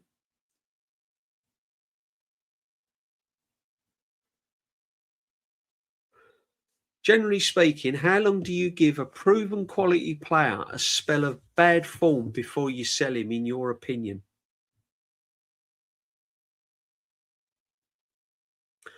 Okay, let me put it another way, right? Depends on who's offer, who you can bring in. If you're bringing in bang average, and even though that top player is in bad form, is still better. Because let's be honest, I'd still like to think Saka is better than Madueke. Even though Saka's in poor form. Ignore Madueke's goals. Pound for pound, minute for minute, play for play, Saka is better than Madueke. You can't tell me you're putting Madueke in over Saka, game in and game out, right? However, if you've got man like Yamin Yamal coming in, then Saka's gone on poor form, 100%. But I'd like to think Saka's earned the right to try and play his way out of bad form. Because one thing people forget very, very quickly, if it wasn't for Saka that's carried this football team for the last 4 seasons, this manager would not be in a job. Because let's be honest, Saka has carried this football team. So I'd like to think he's earned the right to play himself back into form before he's sold. So I'm not throwing the book at him yet. However, if he starts next season and by Christmas he's not really improving and he's got worse, and someone comes along that's as good or better, then I'd be looking to sell him. If you can't get anyone that's better than Saka, then you keep him. And you use all your managerial skills to try and improve him.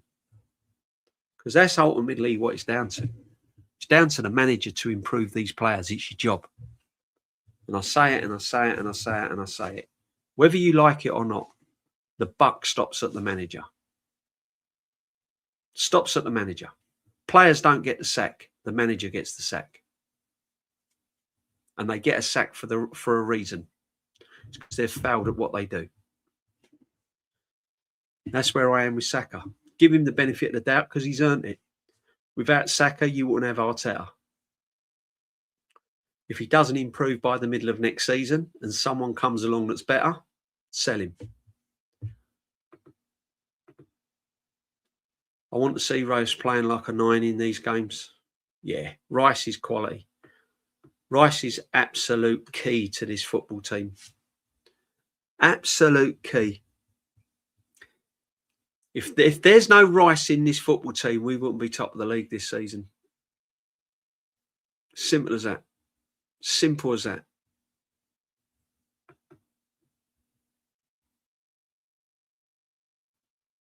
Yeah. He does, Darren. He does, but he's still got to perform, my friend. I don't want him thrown in just because Odegaard, no one likes Odegaard.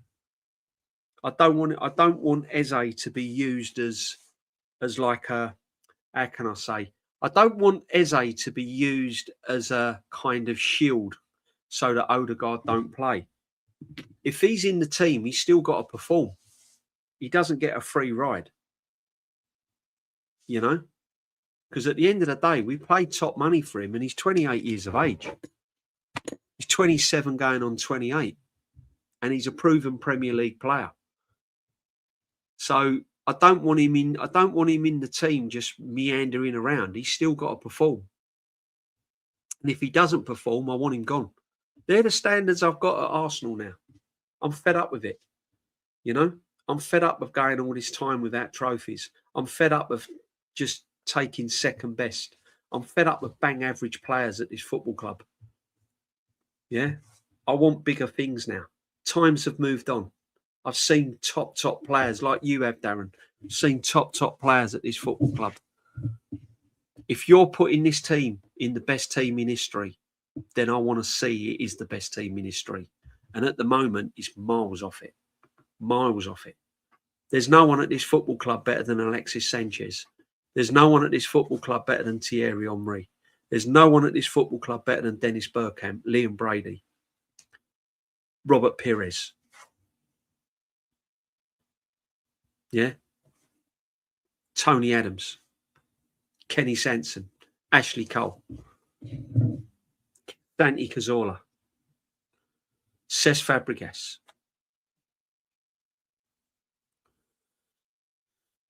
Yeah, there's this. I mean, I'll go back even further. Frank McClintock, Frank Stapleton, Tony Woodcock.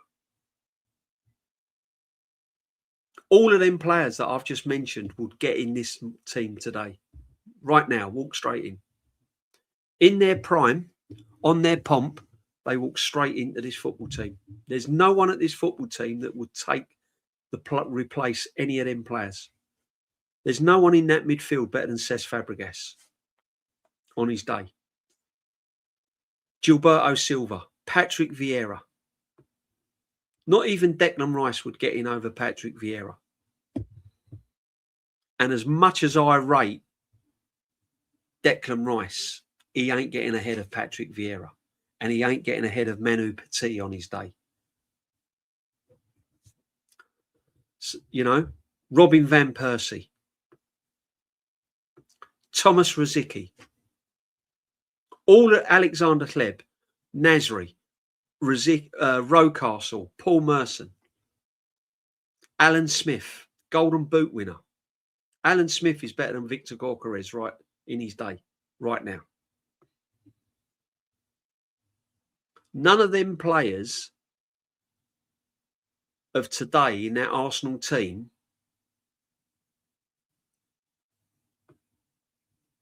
picks them, gets in front of them. None of them. Ashley Cole, probably one of the best fullbacks I've seen at this football club. Kenny Sanson's another one. So this is what I'm saying.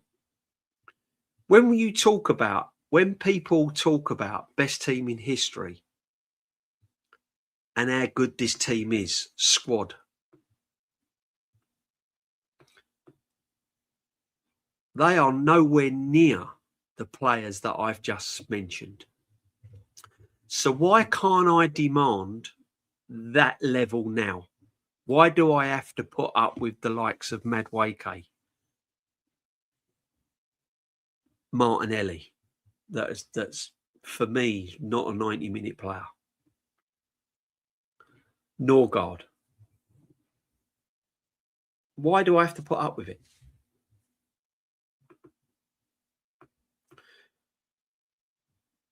Sol Campbell.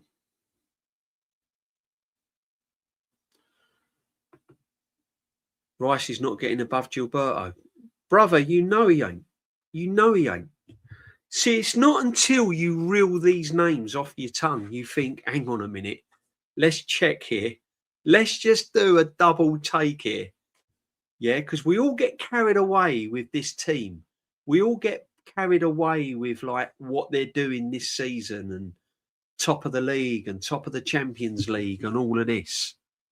But I'm telling you now, when you start reeling off the names of this great football club and the players that have played for it in the past, you just sit there and you go, boy, no chance of these players not getting in the team in today's football.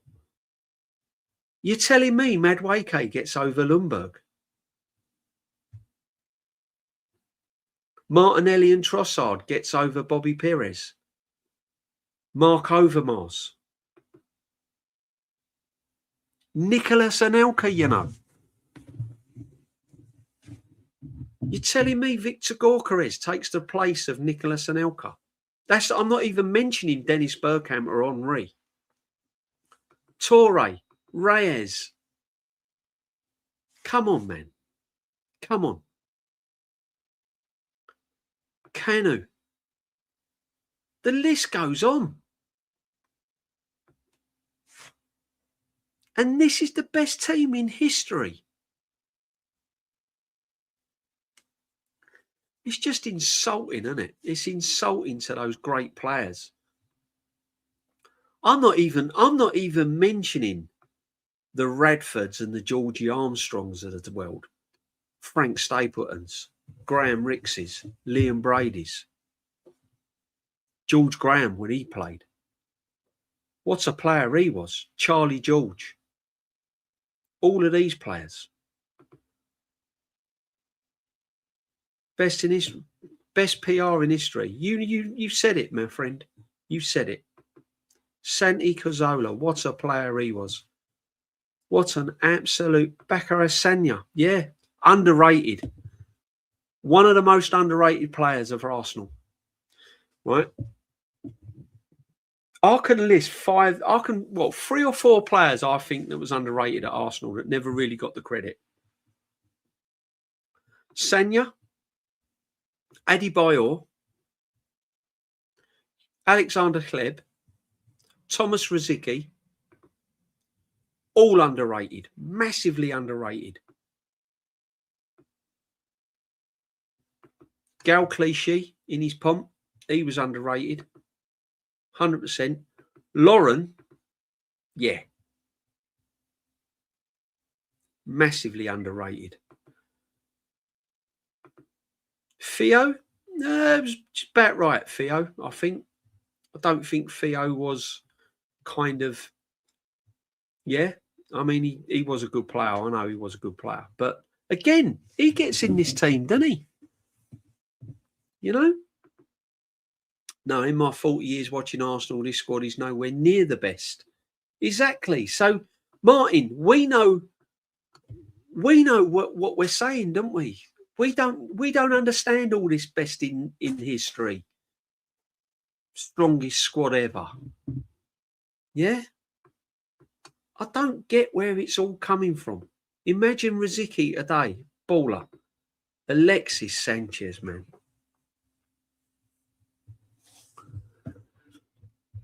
Prime Mesut Ozil. That season he had with Arsenal, Mesut Ozil. Yeah?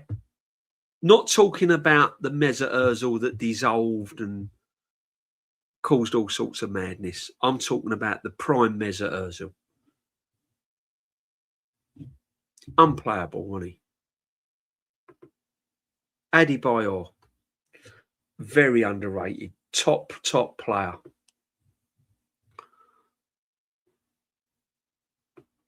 Rice is a very, very good player, and he comes close to making a top Arsenal team, right? Very, very close. But I'm sorry, when you're talking of top Arsenal teams, none of these players really walk straight into it. Saka, for me, don't get in it. No one gets in over Tony Adams. No one gets in over Patrick Vieira straight away. No one gets in over Bergkamp. No one gets in over Henry. No one gets in over Perez on the left. No one will get. No one. There's no left back better than Ashley Cole, right? So you're really, really struggling. Aaron Ramsey, underrated as well. Absolutely loved him. Scored some bangers. Yeah, he was. Paul Davis was a brilliant player. Very, very intelligent. Really intelligent player. Very, very good with the ball. Good midfielder.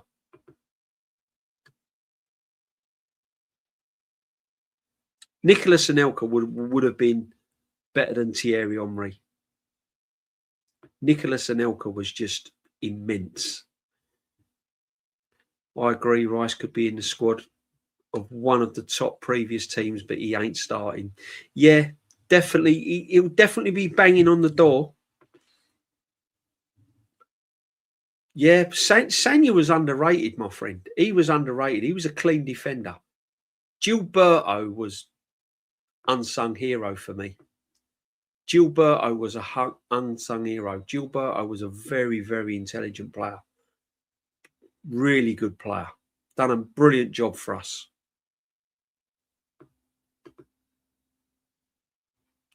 Ramsey was a new. I tell you what, right? I feel one player I do feel sorry for that played for Arsenal was Jack Wilshere, because if any injuries, when we talk about injuries and injured players, Jack Wilshere for me was the prime example. The prime example of where injuries got him. 100%. If Jack Wilshere had been injury free, he would have been an outstanding player. He had everything, Jack Wilshere.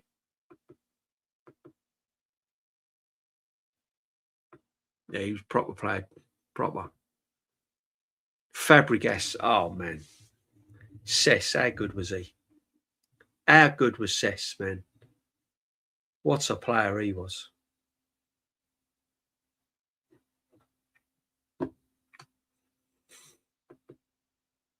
Brian Talbot, Ted Drake, Andy Ducat, Kenny Sanson, Danny Clapton. Yeah, legends, man. Legends. Alan Hudson. Jeez, man. Oh, man. I remember Alan Hudson when he came to the team. Imagine Cesc and Rice together. Oh, incredible. Can't imagine it. And Diaby as well. Unreal potential. Yeah, Diaby was going to be a good player. He would have been Cesc, Vieira, Rice midfield. Why, imagine that. Peter Storey, baller, man. Baller. Hard player. Really hard player. engine as well. Proud to say I saw Cestis. Oh, man. Brilliant. Diaby would have been some player, you know. He was tipped to be the next Patrick Vieira, wasn't he? George Eastman, Joe Baker, David Hurd. Massive. Massive. Charlie Nicholas done a job. Done a job. Done a job. Scored some vital goals in that era. Manuel Munoz, yeah. Yeah, we've had some top goalkeepers as well, people, haven't we? We have had some top goalies as well.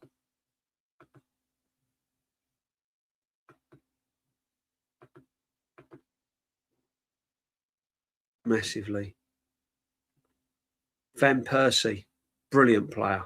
Didn't like it when he went to Man United, though, I must admit.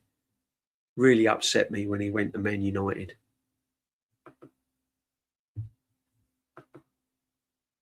I've got to admit. Definitely upset me when he went to Man United. Exclusive. Arsenal are in talks with the captain, Martin Odegaard, about his role in the club. The player could leave to explore new opportunities. Declan Rice is likely to be the new Arsenal captain. Big up if that's true. I've heard a lot of things, you know. I'm not going to say it too much now because I want to hear a little bit more. But I've not heard it's not happy. It's not happy at Arsenal. It's not happy at the moment. I remember going to the Emirates and watching Diaby versus Pompey at home. He was outstanding. Yeah, he would have been a good player, Diaby. Diaby would have been a good player. You know? Make sure you sub, guys. Smash the likes as well. Big up Tyrell Gunner. Hope you're well, my brother. Make sure you go and sub to Tyrell as well. Doing little things on his channel there. Go show him some love. Big up to you, my friend. Lukic was underrated. Lukic was one of my best goalkeepers, you know. I rated Johnny Lukic. Lukic was a good keeper. Got him from Leeds. Done a brilliant job. Yeah. Joey Barton killed him, exactly. What would be your Arsenal players lineup 2015 to 26? Oh, good question, my friend. That's a good one. I'll have to think about that one. What I'll do, right, I'll save that for another day, Gunnar Faraz, right? All right. But that would be a good one. Chesney.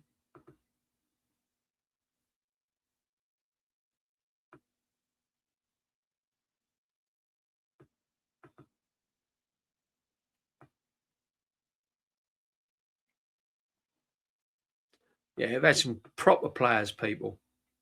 When you think this club has been built on some really good players, isn't it? It really has. If we can't get Odegaard out, we will win trophies this season, no doubt. Yeah, I don't think he's done enough to get back in the team yet, has he? I don't think he's done enough to get back in the team. Do you know what? I can't understand why I can't find my starred chats. I don't think I've got any starred. Have I got any starred? Hang on a minute, people. So my chat's playing up. My thingy's playing up here. One sec.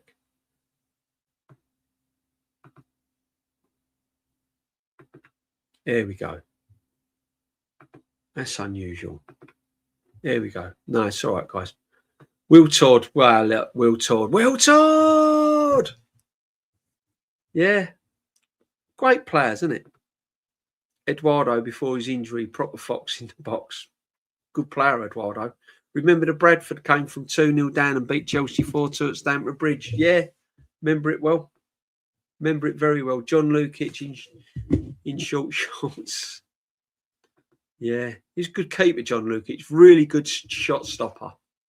Really good shot stopper.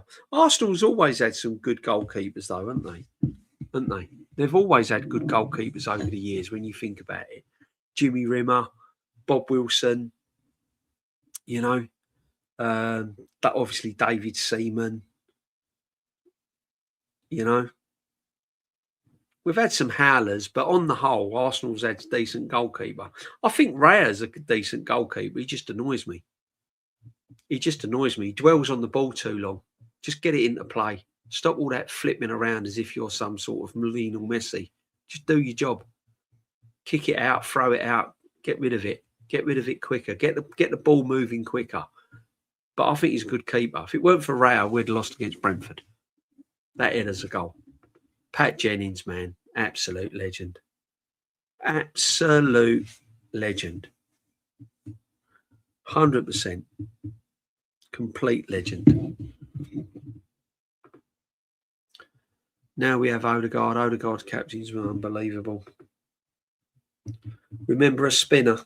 Yeah, he won't. As I said, we have had some. We've had some dodgy keepers, but on the whole, our goalkeepers haven't been too bad, have they? Aubameyang gets in this team, you know.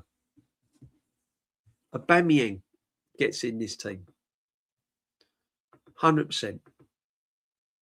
100% Aubameyang gets in this team right now. One sec, people. Be back in a minute.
Big up, everyone. Yeah, so look ahead against Wolves. It's a must-win game, people, Wednesday. However way you want to look at it, it is a must-win game. We cannot go there. We cannot drop points. We can't draw it. We've got to win it. We have to win that game on Wednesday to get the buffer back, to put a little bit of pressure on Man City. If we don't win that, then, you know, we're in deep trouble. But, yeah, we do need Wigan till after pie. That was funny with a pie, wasn't it? That was funny, my friend. Talking of keepers and squad depth, I would not trust Kepa long term if Rao was injured. Liability accident waiting to happen. Does not give me good vibes. Yeah, Martin, there was an incident today where he came out and punched it and he could have caught it. I see where you're coming from. No, it doesn't. And that's how I am with a lot of the outfield players as well. You know, again, it's not good if anyone gets injured, is it? Yeah, but I mean, I'm sitting here thinking about that squad now from 215 to 216 up until now. Obviously, Alexis Sanchez has got to go in there. Prime Mesut Ozil's got to go in for me. Oh, yeah. Probably a Declan Rice, I would have thought. So, I did like Giroud, you know. I did like Giroud. A lot of people didn't like Giroud. I quite like Giroud. I'd have probably a Aubameyang probably though instead of Giroud. Yeah, then I don't know after that.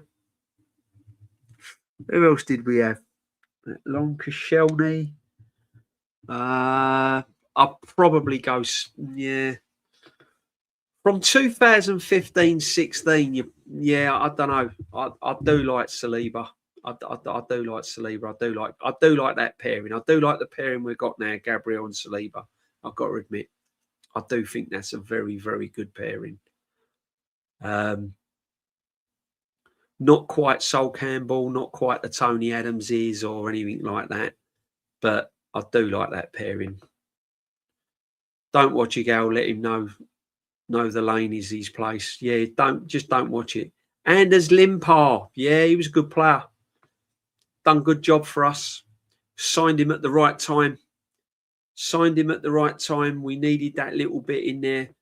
Michael Thomas, say no more, man. Say no more. He'll always be a legend for that goal he scored in '89. You watch it back now and you think he's going to miss. Mark Overmars was one of the quickest players I've ever seen. And he was brave as well. But Mark Overmars was quick. I thought Henri was quick, but he was really quick. Don't forget Miguel Silvestri. No, it's all right. I'll forget him. Don't you worry about that.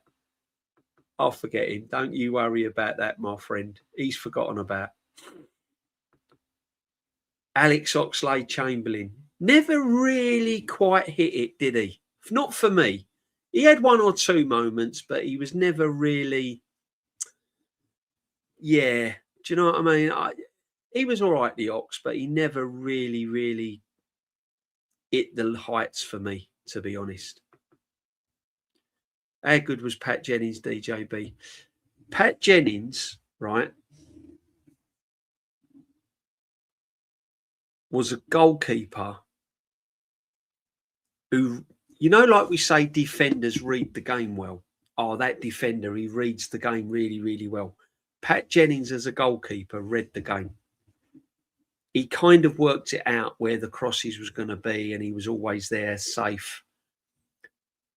His positioning was brilliant. He was never beaten at his near post. He was brilliant with his feet. His hands were massive. He come for a ball, he caught it, he got it. That was it. Simple as that. His kicking was brilliant. He just read the game well. He was ready. He was prepared all the time. To beat Pat Jennings, you had to really hit the ball, and you had to be accurate with it. You know, 1-on-1, he was so hard to beat because he'd stand on his feet right until that last minute. He'd make the striker think twice because he wouldn't go down early. He'd stay on his feet and he'd make it really hard for the striker to pick his spot. Yeah.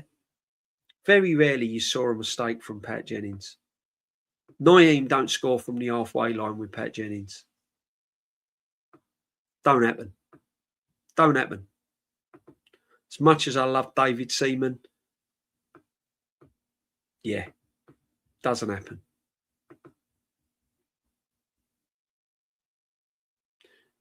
You never hear the Ray Parlour story, or I'm gonna. Do you know what? Right, Ray Parlour, he goes in that bracket as one of the most underrated players in the Premier League. Ray Parlour. Ray Parlour was a decent player. He's another one that don't really get the credit he deserves, Ray Parlour. Fantastic goal against Chelsea, won it FA Cup. Yeah, Vincenzo, he was probably the best goal. I think when we used to do the History Channel with Jez, and we picked our best 11, or I can't remember now because it was quite a long while ago. I've got it written down somewhere because you have to really think about it. All the great players that I've witnessed over the years. And it's so difficult because you've seen so many. But I put Pat Jennings as my number one goalkeeper. I think I put Ashley Cole as my best left back, which was really difficult because I loved Kenny Sansom. I thought Kenny Sansom was a brilliant fullback. Tony Adams went in there.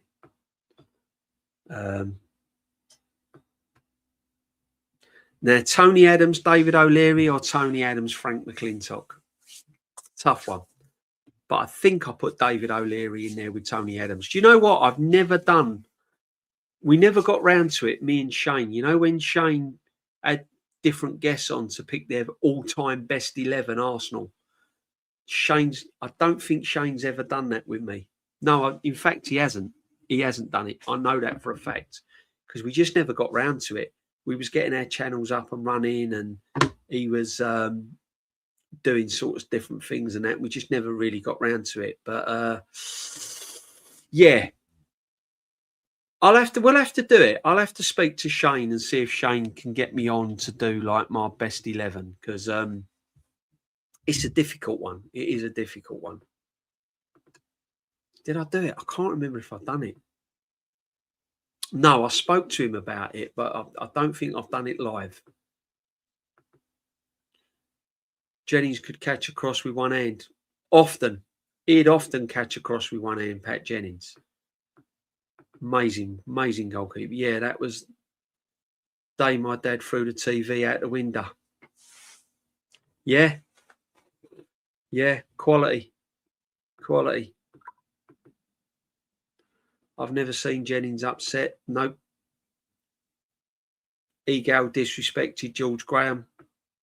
Funny how he made a quote what George Graham says. It's in our history that no one likes us.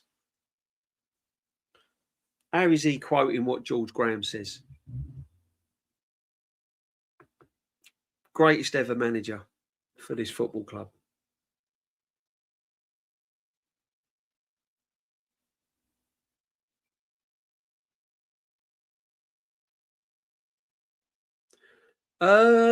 Charlie Cook for Chelsea. I don't really remember him, if I'm going to be honest with you. I don't really remember him.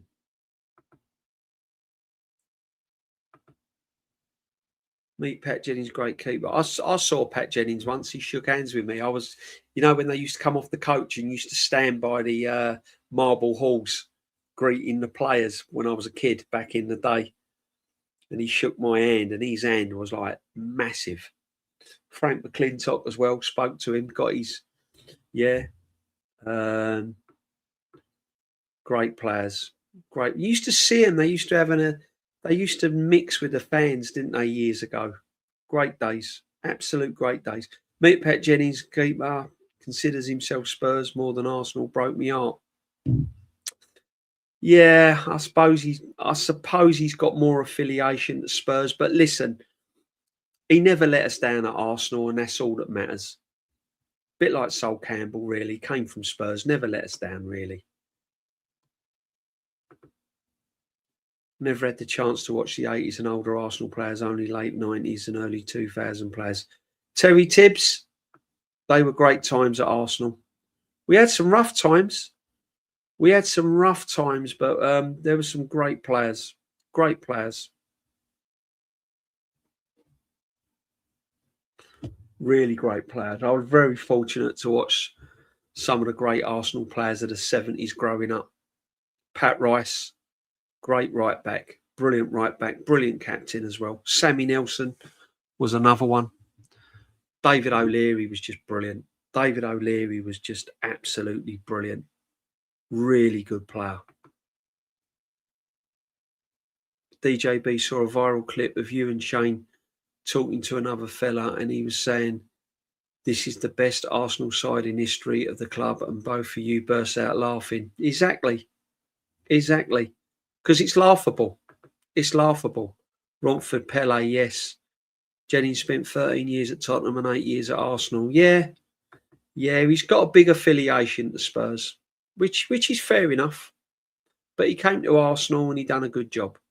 Igal is a content creator, not an Arsenal fan. Latched onto the top club for views, the career on a moving YouTube. Exactly. Sold his soul, my friend. Don't ever sell your soul. How good was Liam Brady? When you think of the great Zidanes, when you think of the Cesc Fabregases, if you like, if you want me to go modern day,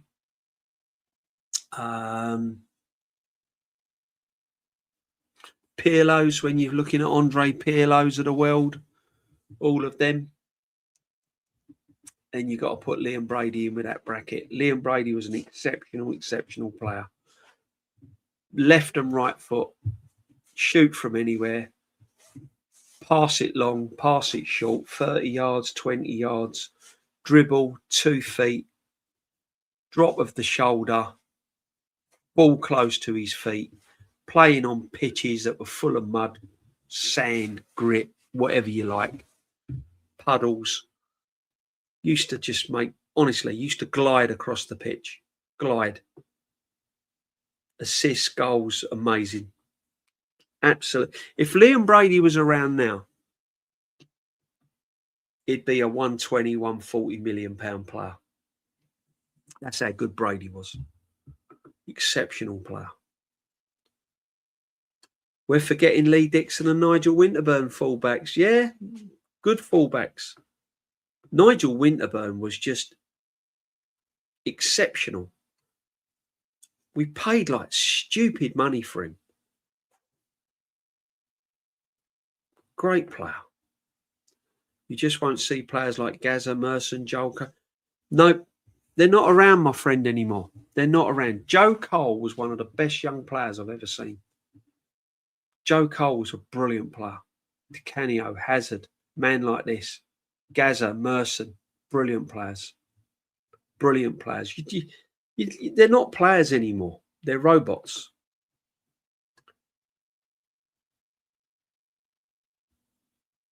Didn't even know he played with Spurs. He was a Spurs legend, Pat Jennings. Used to love the players getting out the coaches' marble halls. Yeah, brilliant times, man. DJB, you was at Highbury in 81 against Aston Villa. We won 2-0. Won the league and Pele came on the pitch. Yeah. Yeah. Great days, my friend. Great days. O'Leary, a.k.a. Spider. O'Leary was an exceptional player.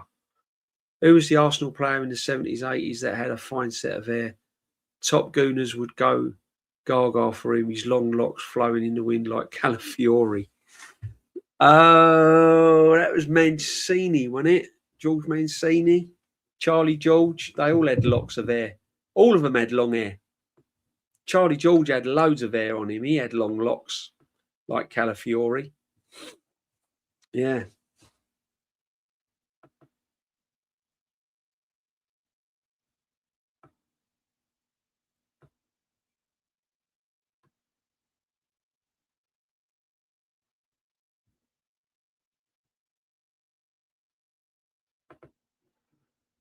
Here's one for the Chelsea fan in the chat. If you could pick 3 all-time Chelsea players you would have liked to play for Arsenal.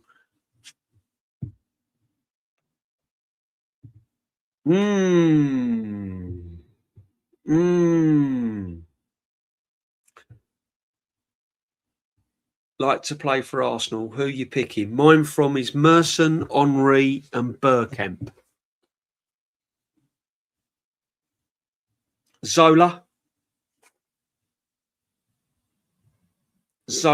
without a doubt.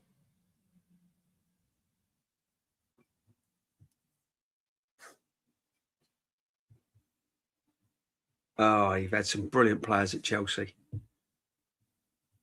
I just think it's a good question.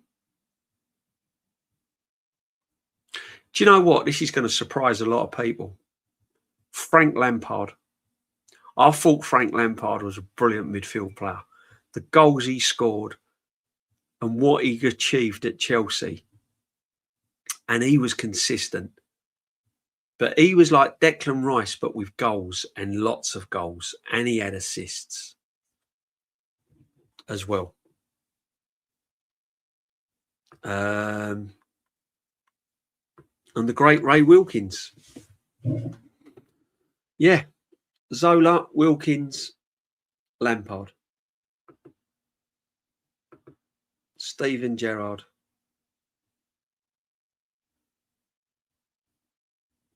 Yeah, Brady was exceptional. Hazard, Lampard, Drogba for me. Yeah, Lampard was a player. Drogba was some player as well.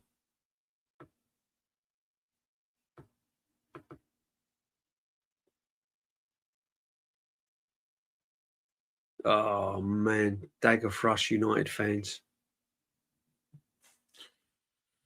I remember it. Cup final. That was one of the best cup finals ever. Oh, my God, Zola. What a player. What a player he was. Ray Wilkins, yeah.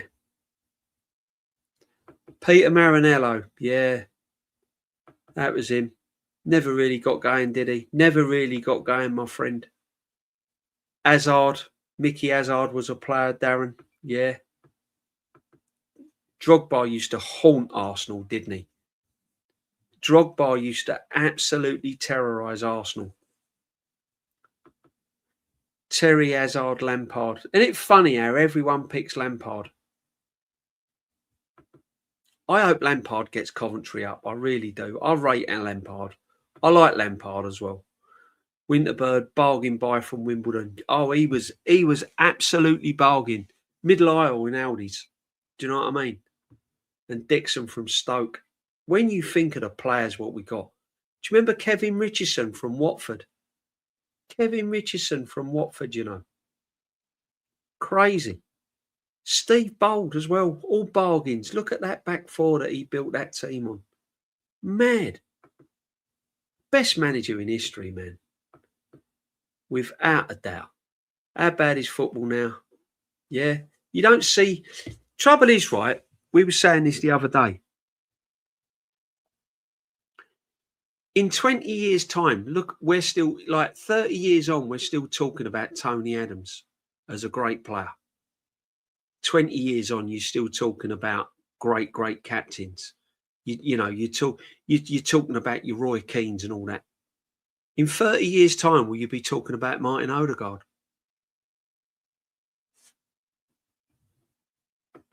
Essien, Torre Andre Flo. Yeah.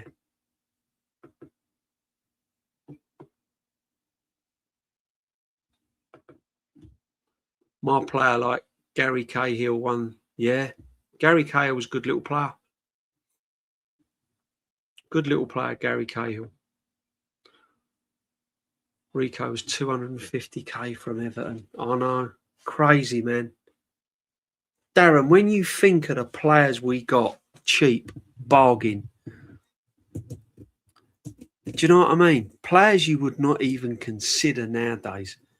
I suppose, right, the players like Bold, Winterburn, Dixon, Kevin Richardson, all these sort of players, it's like, I suppose it's like buying it's like Arsenal now buying three defenders from Norwich or 3 defenders from Sheffield Wednesday right now and turning them into league winners. That's the levels then compared to now, you know. Crazy. Can you imagine Arteta being in charge of Arsenal and being given Steve Bold, Lee Dixon and Nigel Winterburn and gone to him, here you go and turn him into league winners. Go and turn them into cup winners in Europe. You know? Go and take them to Anfield in 1989 and beat a brilliant Liverpool team to win the league. Arteta couldn't do it. I'd even challenge Pep to do it. That's how good George Graham was.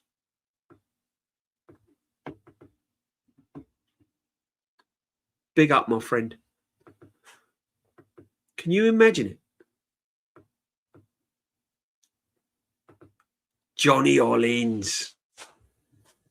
John Hollins, man. What a professional.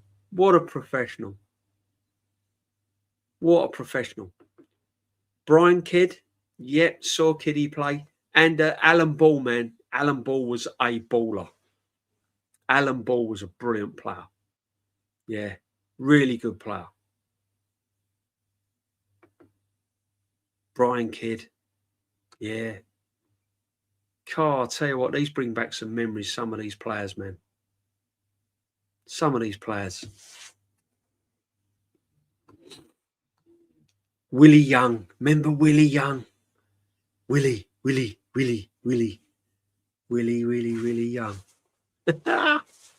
Oh, dear. Crazy. Kerry Dixon. He was a proper forward, he was, Kerry Dixon. Old school forward, hard as nails, wasn't he? Hard as nails. Real proper rough and tumble centre forward. Cruyff, Glenn Hoddle, 2 top players.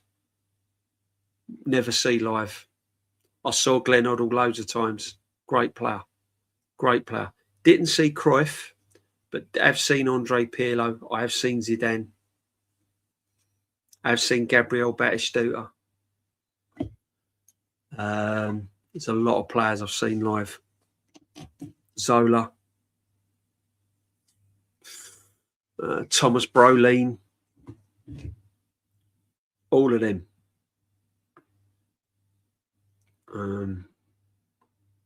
Georgie Best when he went to Fulham.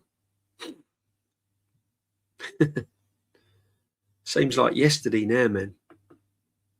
Super Mac. Malcolm McDonald, if it hadn't been for his knees, his dodgy knees, yeah. He was a great signing for us, wasn't he? Old Super Mac. I'll tell you another underrated forward that we had, Alan Sunderland. He done a job, didn't he? Alan Sunderland. He done a job. Glenn Hoddle is one player I wish I would have been at Arsenal. Can you imagine Glenn Hoddle and Liam Brady in the same team? Glenn Hoddle was a brilliant player. Do you know what? Trevor Brooking, I had him on my bench as a player you'd love to go and see in Gianni's team. Trevor Brooking was a brilliant player. Billy Bonds, great captain. Bobby Moore, say no more, brilliant player. Jeff Hurst, yeah. Martin Peters, absolutely amazing. Seedorf was underrated. Give you that, 100%. 100%. Remember the 0-1 leg at Highbury at 87. Hoddle run the game. We could have lost that. He was unplayable that night. He was absolutely unplayable. Yeah, brilliant, brilliant player. Very, very intelligent. Spurs have had some ballers over the years, you know. Our Spurs haven't won more trophies, I don't know. They had Klinsmann and all them men. You know, Glenn Hoddle, Paul Gascoigne, Davies Ginola. Yeah, Paul Gascoigne, again, outstanding player. Probably one of the best English midfield players I've seen, without a doubt. Gazza walks into any, prime Gazza walks into any team in Europe.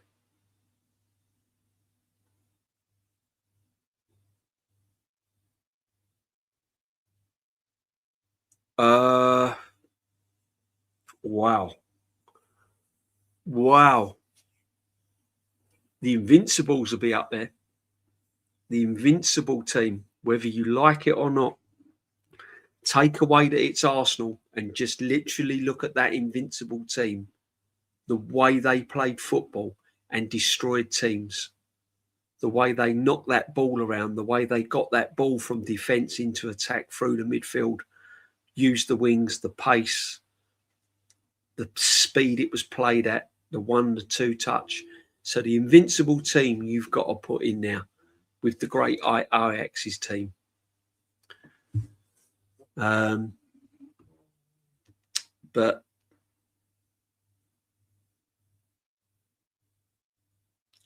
Cruyff's Ajax team was a very, very good team. But again, probably the great Liverpool team of the 70s. That great Liverpool team was a fantastic side. You know, there's been some brilliant teams, but yeah, Pep's Barca was up there. Cruyff's Ajax, they were all great teams. You know, that Liverpool team, the 70s, brilliant side, and the early 80s. Alex Ferguson's treble winning team, Man United, another great team. You know, can't be underestimated. The Marino Chelsea team that you had, great team. You know, the Man City team, the Man City treble. You know, the Man City team as well. So there's been some brilliant teams. Brilliant teams. The Juventus team under Trapattoni, 84, 85, and again, Juventus team. Brilliant side. Great side. The AC Milan team of years ago as well. Maldini and all of that lot. So, oh man, we've been spoilt with football over the years. 70s, 80s, and even beyond that, even like before my time, you just don't see teams like that again. There won't be teams like that again. AC Milan of the 90s and 80s, yeah, facts, Ethan. That's what I just said. Brilliant teams. Do you know what I mean? Mourinho's Chelsea, Ancelotti's Chelsea, yeah. All good teams. What about Bobby Robson's Ipswich? There you go. Yeah. Eric Gates, Paul Mariner. Who was it? The Dutch boy, Arnold Muren, Franz Tyson, all of them. That Bobby Robson team was a brilliant side of Ipswich. What a team that was. Brazil 98 and 02. Brazil 82 World Cup team as well. Socrates and all of them. Yeah. Jeez, man. Odegaard, Norgard, Zubimendi, Norcares, Medway, how embarrassing. When you, oh, man, now you're talking. Now you're talking. If you're talking, see, the thing is, right, it depends what you categorise as the best team. But there is no team ever and won't ever be done again in modern day football or beyond will ever do what Brian Clough's Nottingham Forest did. Ever. Promotions, league winners, Champions League, back to back. What Brian Clough done with that Nottingham Forest team will never be repeated in history, ever again. Because let's face it, if you look at those players that Brian Clough had and what he turned them into, it ain't ever going to be conquered again. Absolutely amazing. Clough, for me, was probably one of the best managers ever. Ever. How he never got the England job is at Tony Morley, Peter With, Gary Shaw won it as well. Wow, what a team. What a team, that Villa team, yeah. Socrates, Ed Air, that Brazil team was amazing. Christopher, that was a crazy, man. Mad team. Everton, yeah. Yeah, brilliant side. Brilliant side. Tell you what, right, talking of Everton, while we're talking of players, wouldn't you say Neville Southall's one of the best goalkeepers in English football? Neville Southall. Top keeper. Clough got Derby to the... I mean, honestly, Brian Clough was just, honestly, incredible. John Carew. That's a brass, isn't it? The great Leeds team, early 70s as well. Dom Revy's Leeds team. What a team that was. That was some team. Bremner and all of that. Hard as nails. Physical. But I tell you what, Dom Revy's, that Leeds team was a great team.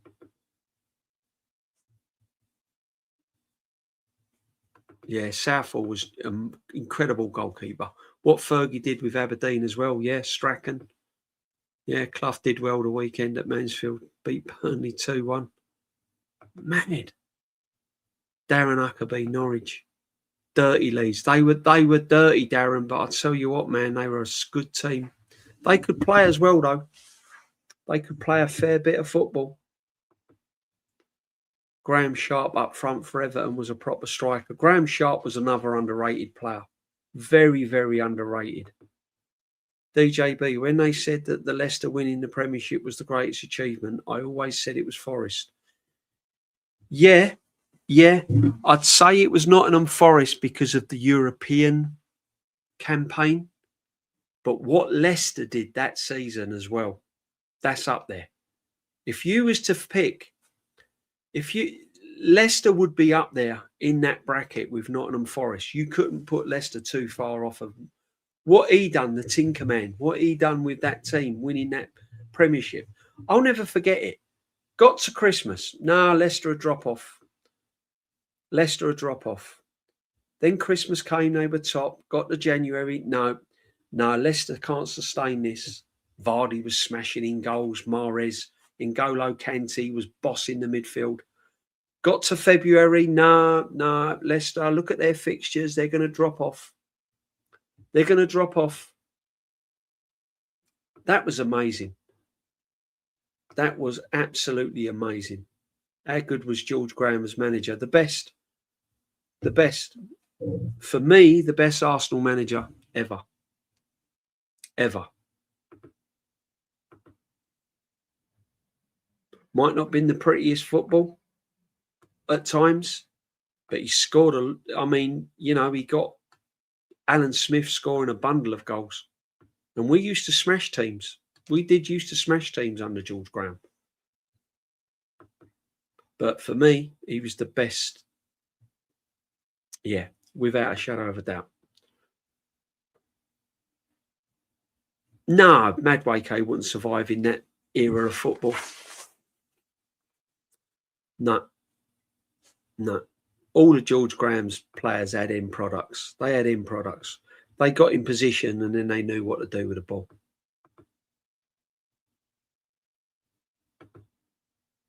You know, George Graham is your best ever manager when you hear the way the players speak about him, including the ones who played under Wenger. He was.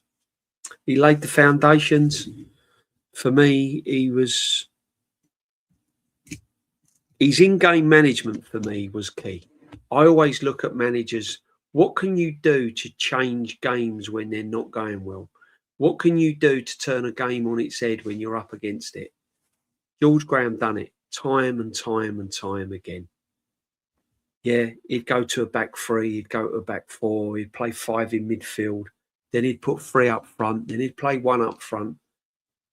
Then he'd put Nigel Winterburn as a holding midfield player like he done in the Cup Winners' Cup. Played a left back as a holding midfield player. Stifled Thomas Brolin. All in game. Made substitutions at the right time. Yeah. That's the thing. That's what I look at as a manager. And that's what I've never seen in Arteta. Arteta, if plan A is running to form, all good. If it starts going wrong, like it did against Brentford, what can you do to change it? PSG in the semi-final, second leg. You're going out. Never won the Champions League. What can you do to change it? What are you going to do now to stifle PSG? Got Raya to kick the ball long. Brought Partey out the centre of midfield to take long throw-ins. That was it. That was his tactics. James Beattie, Southampton. James Beattie was underrated as well. Leicester one that smashed Man City, the Etihad. Oh no, brilliant. Alan Clark.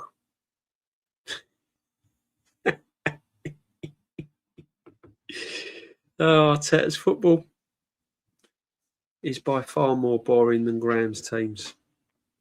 Yeah. Alan Smith was a Golden Boot winner under him. Twice, I think, wasn't it? Did Alan Smith win the Golden Boot twice? Yeah, he was boring football. Make it make sense. And he did, but he did what he done. You know? People forget Teddy Sheringham, how good he was. He was a really intelligent player, Teddy Sheringham, wasn't he? Really intelligent player. Started at Millwall, wasn't he? He was at Millwall, then he went to Tottenham. You know? Alan Shearer was a great player. Alan Shearer was one of the best in the Premiership, without a doubt. Without a doubt. That's the problem. That's what gets me with Arteta. It's just his in-game management for me. It's just, yeah, it's just lacking. Lacking.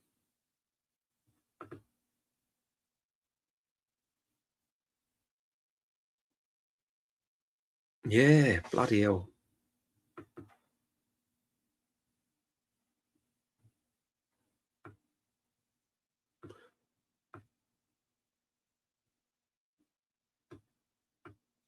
Oh, who was the player? Oh, what a player he was. Played for Leicester back in the 70s, 80s. Played for loads of teams. And he scored that goal where he flicked it up. 2 or 3 keepy up. He's flicked it over their heads.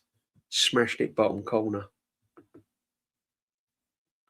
Oh, what was his name? Oh, I can picture him. Bit of a poster boy. Long hair, moustache. Was at Birmingham. Then he was at Leicester. Oh, what was his name? One of the best players I've ever seen, natural. Matt Letizia was... Say no more. I'm telling you now, right, if Matt Letizia played for Real Madrid or Barcelona, Frank Worthington, thank you, Darren. What a player. Man. Go and watch clips of Frank Worthington. What a player. But I'll say this about Matt Letizia, right? Matt Letizia, if he'd have played for Real Madrid or Barcelona, you'd be talking about Matt Letizia in the same bracket as Messi, Ronaldinho, and all of them. He was that good. He was that good. Muzzy, is it? Blimey. Martin Hayes done a great job for Arsenal. Great job. Palo one chops, some player. Darren, now you're talking. Tony Curry, man. Yeah. What about the Cyril Regis? What about them lot? Laurie Cunningham, West Bromwich Albion. What a team that was. What about West Brom's team? Wow. Cyril Regis, man, what a player he was. Yeah, Letizia was awesome. Absolutely awesome. One of the most underrated players ever to grace this football pitch. Fantastic player. Always remember that goal of Tiss, the way he scored against my club, Newcastle, with all those flicks chips. Oh, he was brilliant. He was brilliant. Absolutely brilliant. As I said, it's moments, isn't it? It's like Trevor Brooking. You put if Trevor Brooking had played for a no disrespects to West Ham, but you know where I'm coming from. If Trevor Brooking rocks up at Barcelona or rocks up at Man United, Liverpool, anyone like that, Trevor Brooking would be up there with the greats.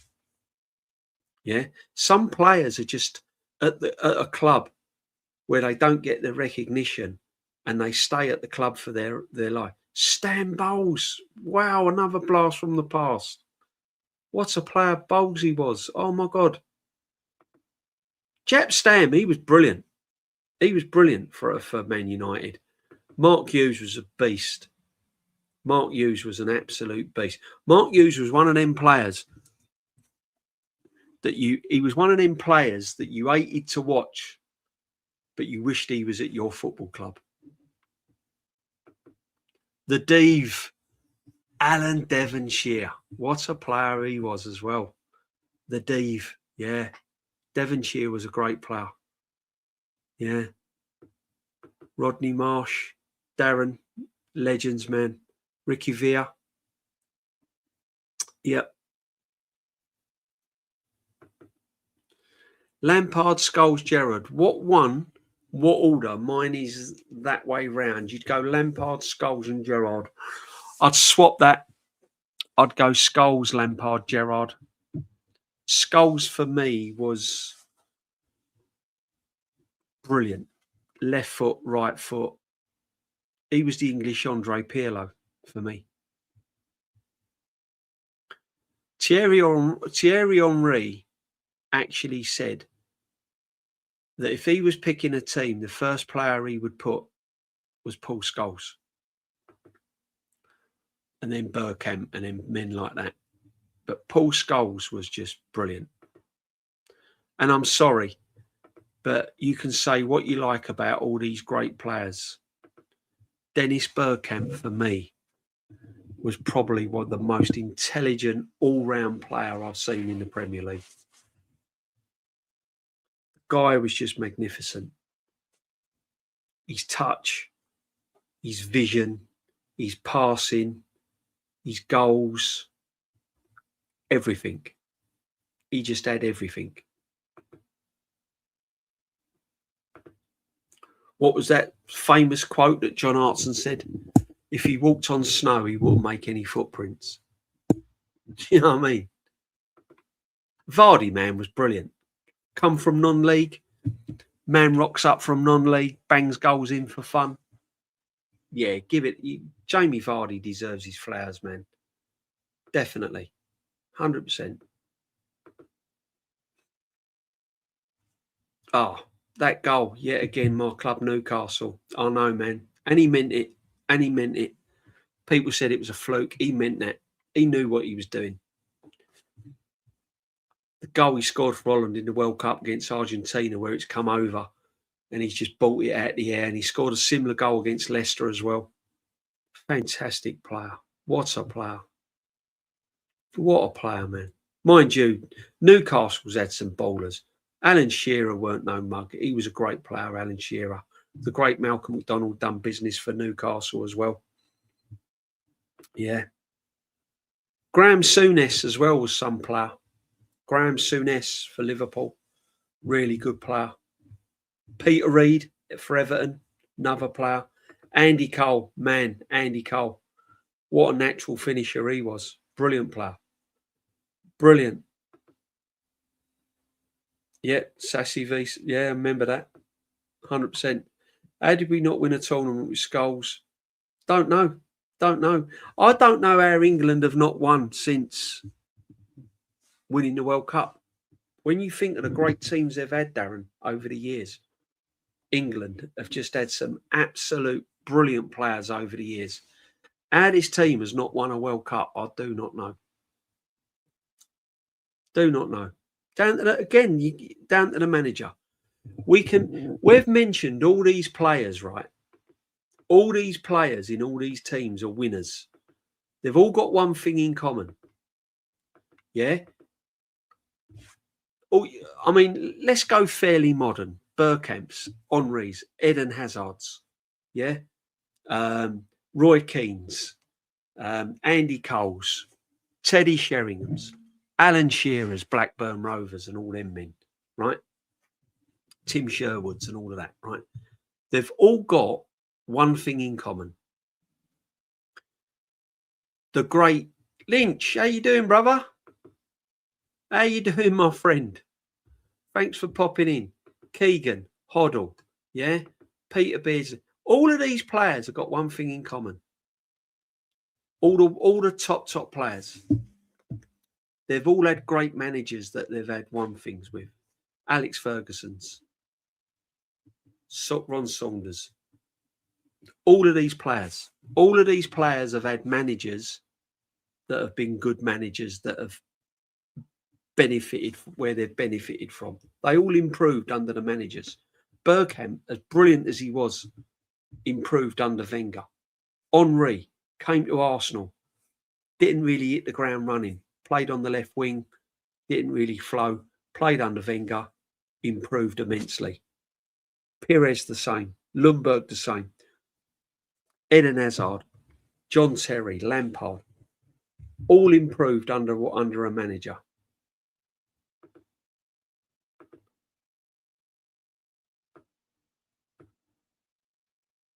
Big up the Lynch, man. Thanks for dropping in.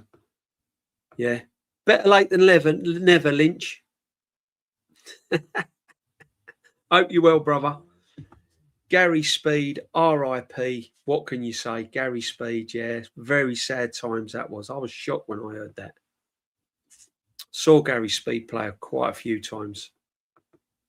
Good player. Really good player. Keegan's partnership with Brooklyn when playing for England. Immense. Absolutely immense. Kevin Keegan is probably, I'll tell you what, right? Kevin Keegan has probably got to go down as one of the most underrated players. Jay, you've come in with a corker there. Absolute corker. Yeah. Ryan Giggs. Over 900 and odd appearances for Man United. Five league titles. I mean, Ryan Giggs is probably one of the most decorated Premier League players, wingers there is. What that guy achieved, he was brilliant. 160 odd goals. Madness. What a player. Kenny Dalglish as well. Toshak, Keegan. The list goes on, doesn't it? See all these players we've mentioned, right, guys? There's not many players in the Premiership you'll be mentioning now in 20, 30 years' time. Is there? Is there? How many players in 20, 30 years' time are you going to be reeling off your tongue like we've just done here, guys? There's not many. Giggs' goal against Arsenal in the FA Cup, yeah. Sad times for Arsenal, but brilliant goal by Giggs. I kept saying, bring him down, foul him. Actual fact, couldn't get near him. He was some player. One of the best players ever to grace English football. In any league, any era, Georgie Best. Georgie Best, people. Madueke and Odegaard.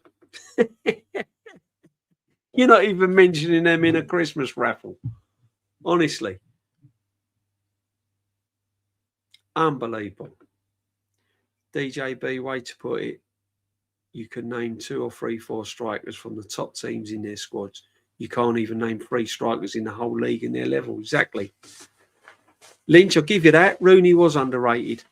I think Rooney was underrated.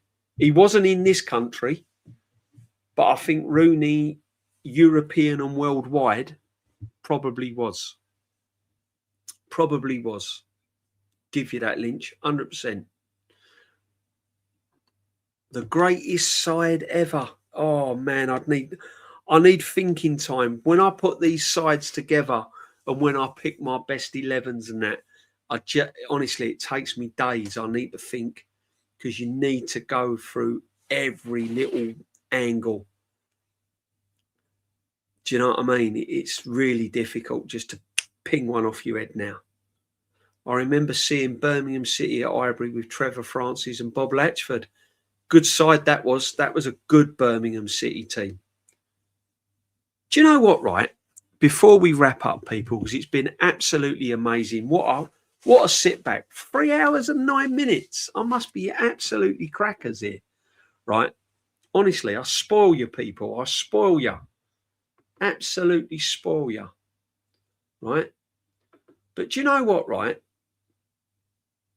When you think about it, the amount of brilliant teams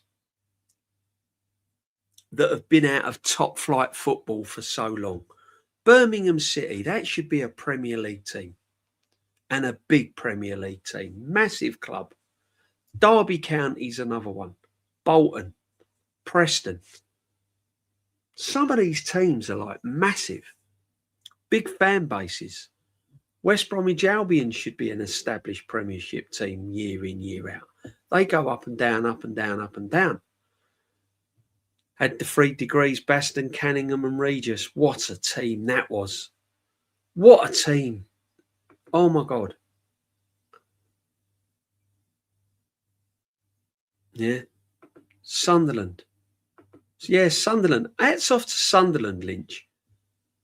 They deserve to be in the Premier League. I'm glad they're having a good season. Sheffield United, Sheffield Wednesday. All of these teams, some of these teams that are languishing around, should be up there in the Premier League. You know? No disrespects to Brentford or Bournemouth, teams like this, but there's some massive teams that are not in the Premier League. Queen's Park Rangers. Jeez, they've been out for ages, haven't they? Ages. Middlesbrough's another one, yeah. QPR, yeah, they had a good team. Back in the 70s, QPR are a great team. Yeah. Stoke as well was in the 60s. They're a great team. Yeah, Stoke had a great team in the 60s, man. And the 50s. 50s Stoke teams, yeah.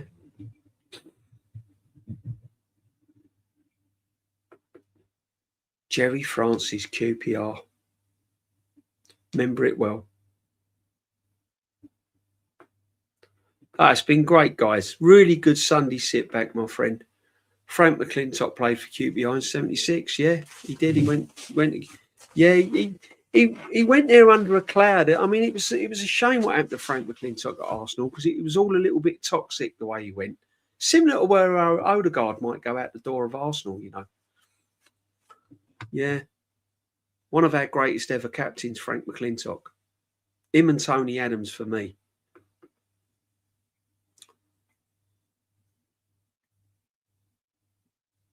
Top division did used to have 24 teams, so perhaps this has a lot to do with it. Could be. I just think it's a better league. Like Leeds United don't deserve to go down. Leeds are a massive club, big fan base, you know. Norwich City as well. Believe it or not, Norwich City have a big fan base, passionate fan base. As much as my club are an embarrassment, people forget on board have higher standards than Arsenal in some capacity. We sacked Poch after 5 years of no trophies. Yeah, facts, man. Facts. Yeah. It's all about standards. It's all about coming first, winning trophies and standards. Did Brian Clough moan about too many games when there was 24 teams in the division? I didn't know Cloughy never used to moan much. He had a say on everything, Brian Clough, man. He probably did. He had a say about everything. One thing you can't deny, when Cloughy spoke, you listened. You listened, brother. Big time. Wait till West Ham drop. Huge club. Yeah. West Ham are a well-supported club. People don't realise they've got a lot of support, West Ham.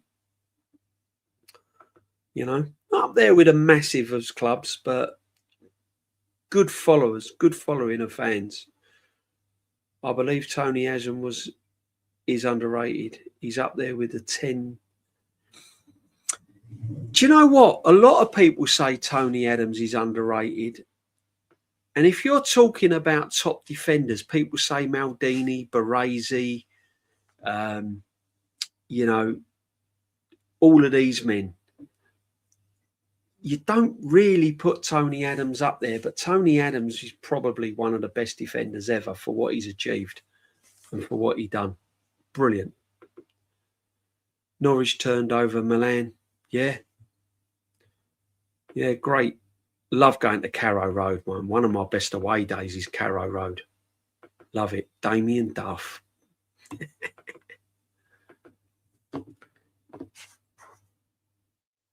But big up, everyone.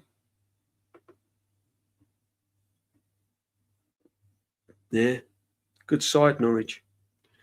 Oh, yeah, Cloughy was very outspoken. Probably why he didn't fit the profile. No, he was never going to get the England job. You've got to be a yes man to have the England job. Clough was never going to get the England job. Too outspoken. Way too outspoken to get the England job. But big up, my friend. Thank you very much. Guys, listen, it's been an absolute blast. 3 hours and 15 minutes. Sunday sit-back session. It's been amazing. We have spoke for hours and hours and hours. Dissected the Arsenal-Wigan game. Arsenal versus Wolves. Big game coming up. We need 3 points, people. I don't care what team he plays, who he plays. Just get the 3 points. Good performance, 3 points, and that's what it's all about. We go on to the 5th round of the FA Cup. First time since he won it. Let's hope the draw is a kind one. I'm hoping for a home draw. I don't want to play away. We're still batting on all fronts just about. But we know what's round the corner. It's Arsenal Football Club, people. So big up to every single one of them. Can you do me a favour? If you've not subbed, please put a cheeky sub on it. If you've not slapped a like, please make sure that you put a like on it as well. It does help the channel. Make sure you sub to everyone. Big up to everyone that's come in. All the regulars, you know who you are. Darren, Jamboy, Lynch popped in. Ozzy, my man, the Chelsea man, Nicholas, Kawaja, everyone's been in. Let's have a quick look to see who's live. I don't know if whoever's live, people. Let's have a quick look to see who's live. 1 second. Let's see who's live.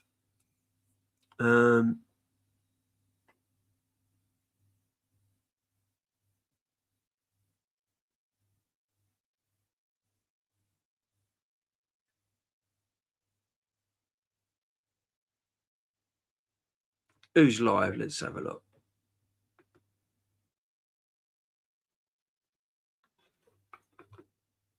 Let's have a look who's live. Is anyone live? Who's live? Sarcasm City live? Live. Dan's live. There's no one really live, is there? Lee ain't live. No one's live. What's going on? Northside ain't live. Shane's not live. No one's live, people. No one's live. No one's live. Nice one. Cheers, Darren. Big up, my friend. I've just looked at no one. No one's live. No one's live. So we're not going to stream over. Jester's live. Okay. Right, go over and show Jester some love then, my friend. Yeah, go to Jester. Yeah. Lynch, glad you had a quiet night, brother. Hope you've had a good weekend as well. Arsenal 4. We're into the 5th round. Come on, Lynch. We know. Come on. Keep the faith, brothers. Keep the faith, yeah? 88 likes. Come on, let's get that up. Let's get it up. All right, let's get it up. Yeah, if you want to stay up, get over to Jester. Say DJB Raid. I can't see him on my live feed. But yeah. But big up everyone. My next live stream will be Wednesday. We're coming on to the Mingle, where we'll be looking at towards the North London Derby and everything. And yeah, me and Nomsky will be doing the Mingle. Thursday, extra time show, me and Kenny Ken. The following Thursday, which is, I think it's March the 5th already by then. We've got Dan Potts coming on the extra time show. So it'd be me, Dan Potts and Kenny Ken. Look out for that one. That one will be going on soon. So make sure that you put your notifications on. That'll be a big one. Me, Dan Potts and Kenny Ken. That will be good. And yeah, I'll be on tomorrow night with the OGs on Aaron's and Lee Gunner, the Rat Army. So make sure you join me on that. All good, people. Hope you've had a great weekend. If you've celebrated Valentine's, hope it was a good one. And we marching on. Arsenal are real, like United. Please don't blow it. Oilsley, listen, I'm not. I'm just keeping my feet on the ground. I know it's an old saying. I'm just taking every game as it comes because, yeah, we'll see. It's nervy. It's nervy, people. Take it easy. Bless. Smash a like. Sub to the channel. Look after yourself. Stay safe. I'm out of here. Going to get some shut eye. I am now feeling a little bit tired. Nighty night, people. God bless.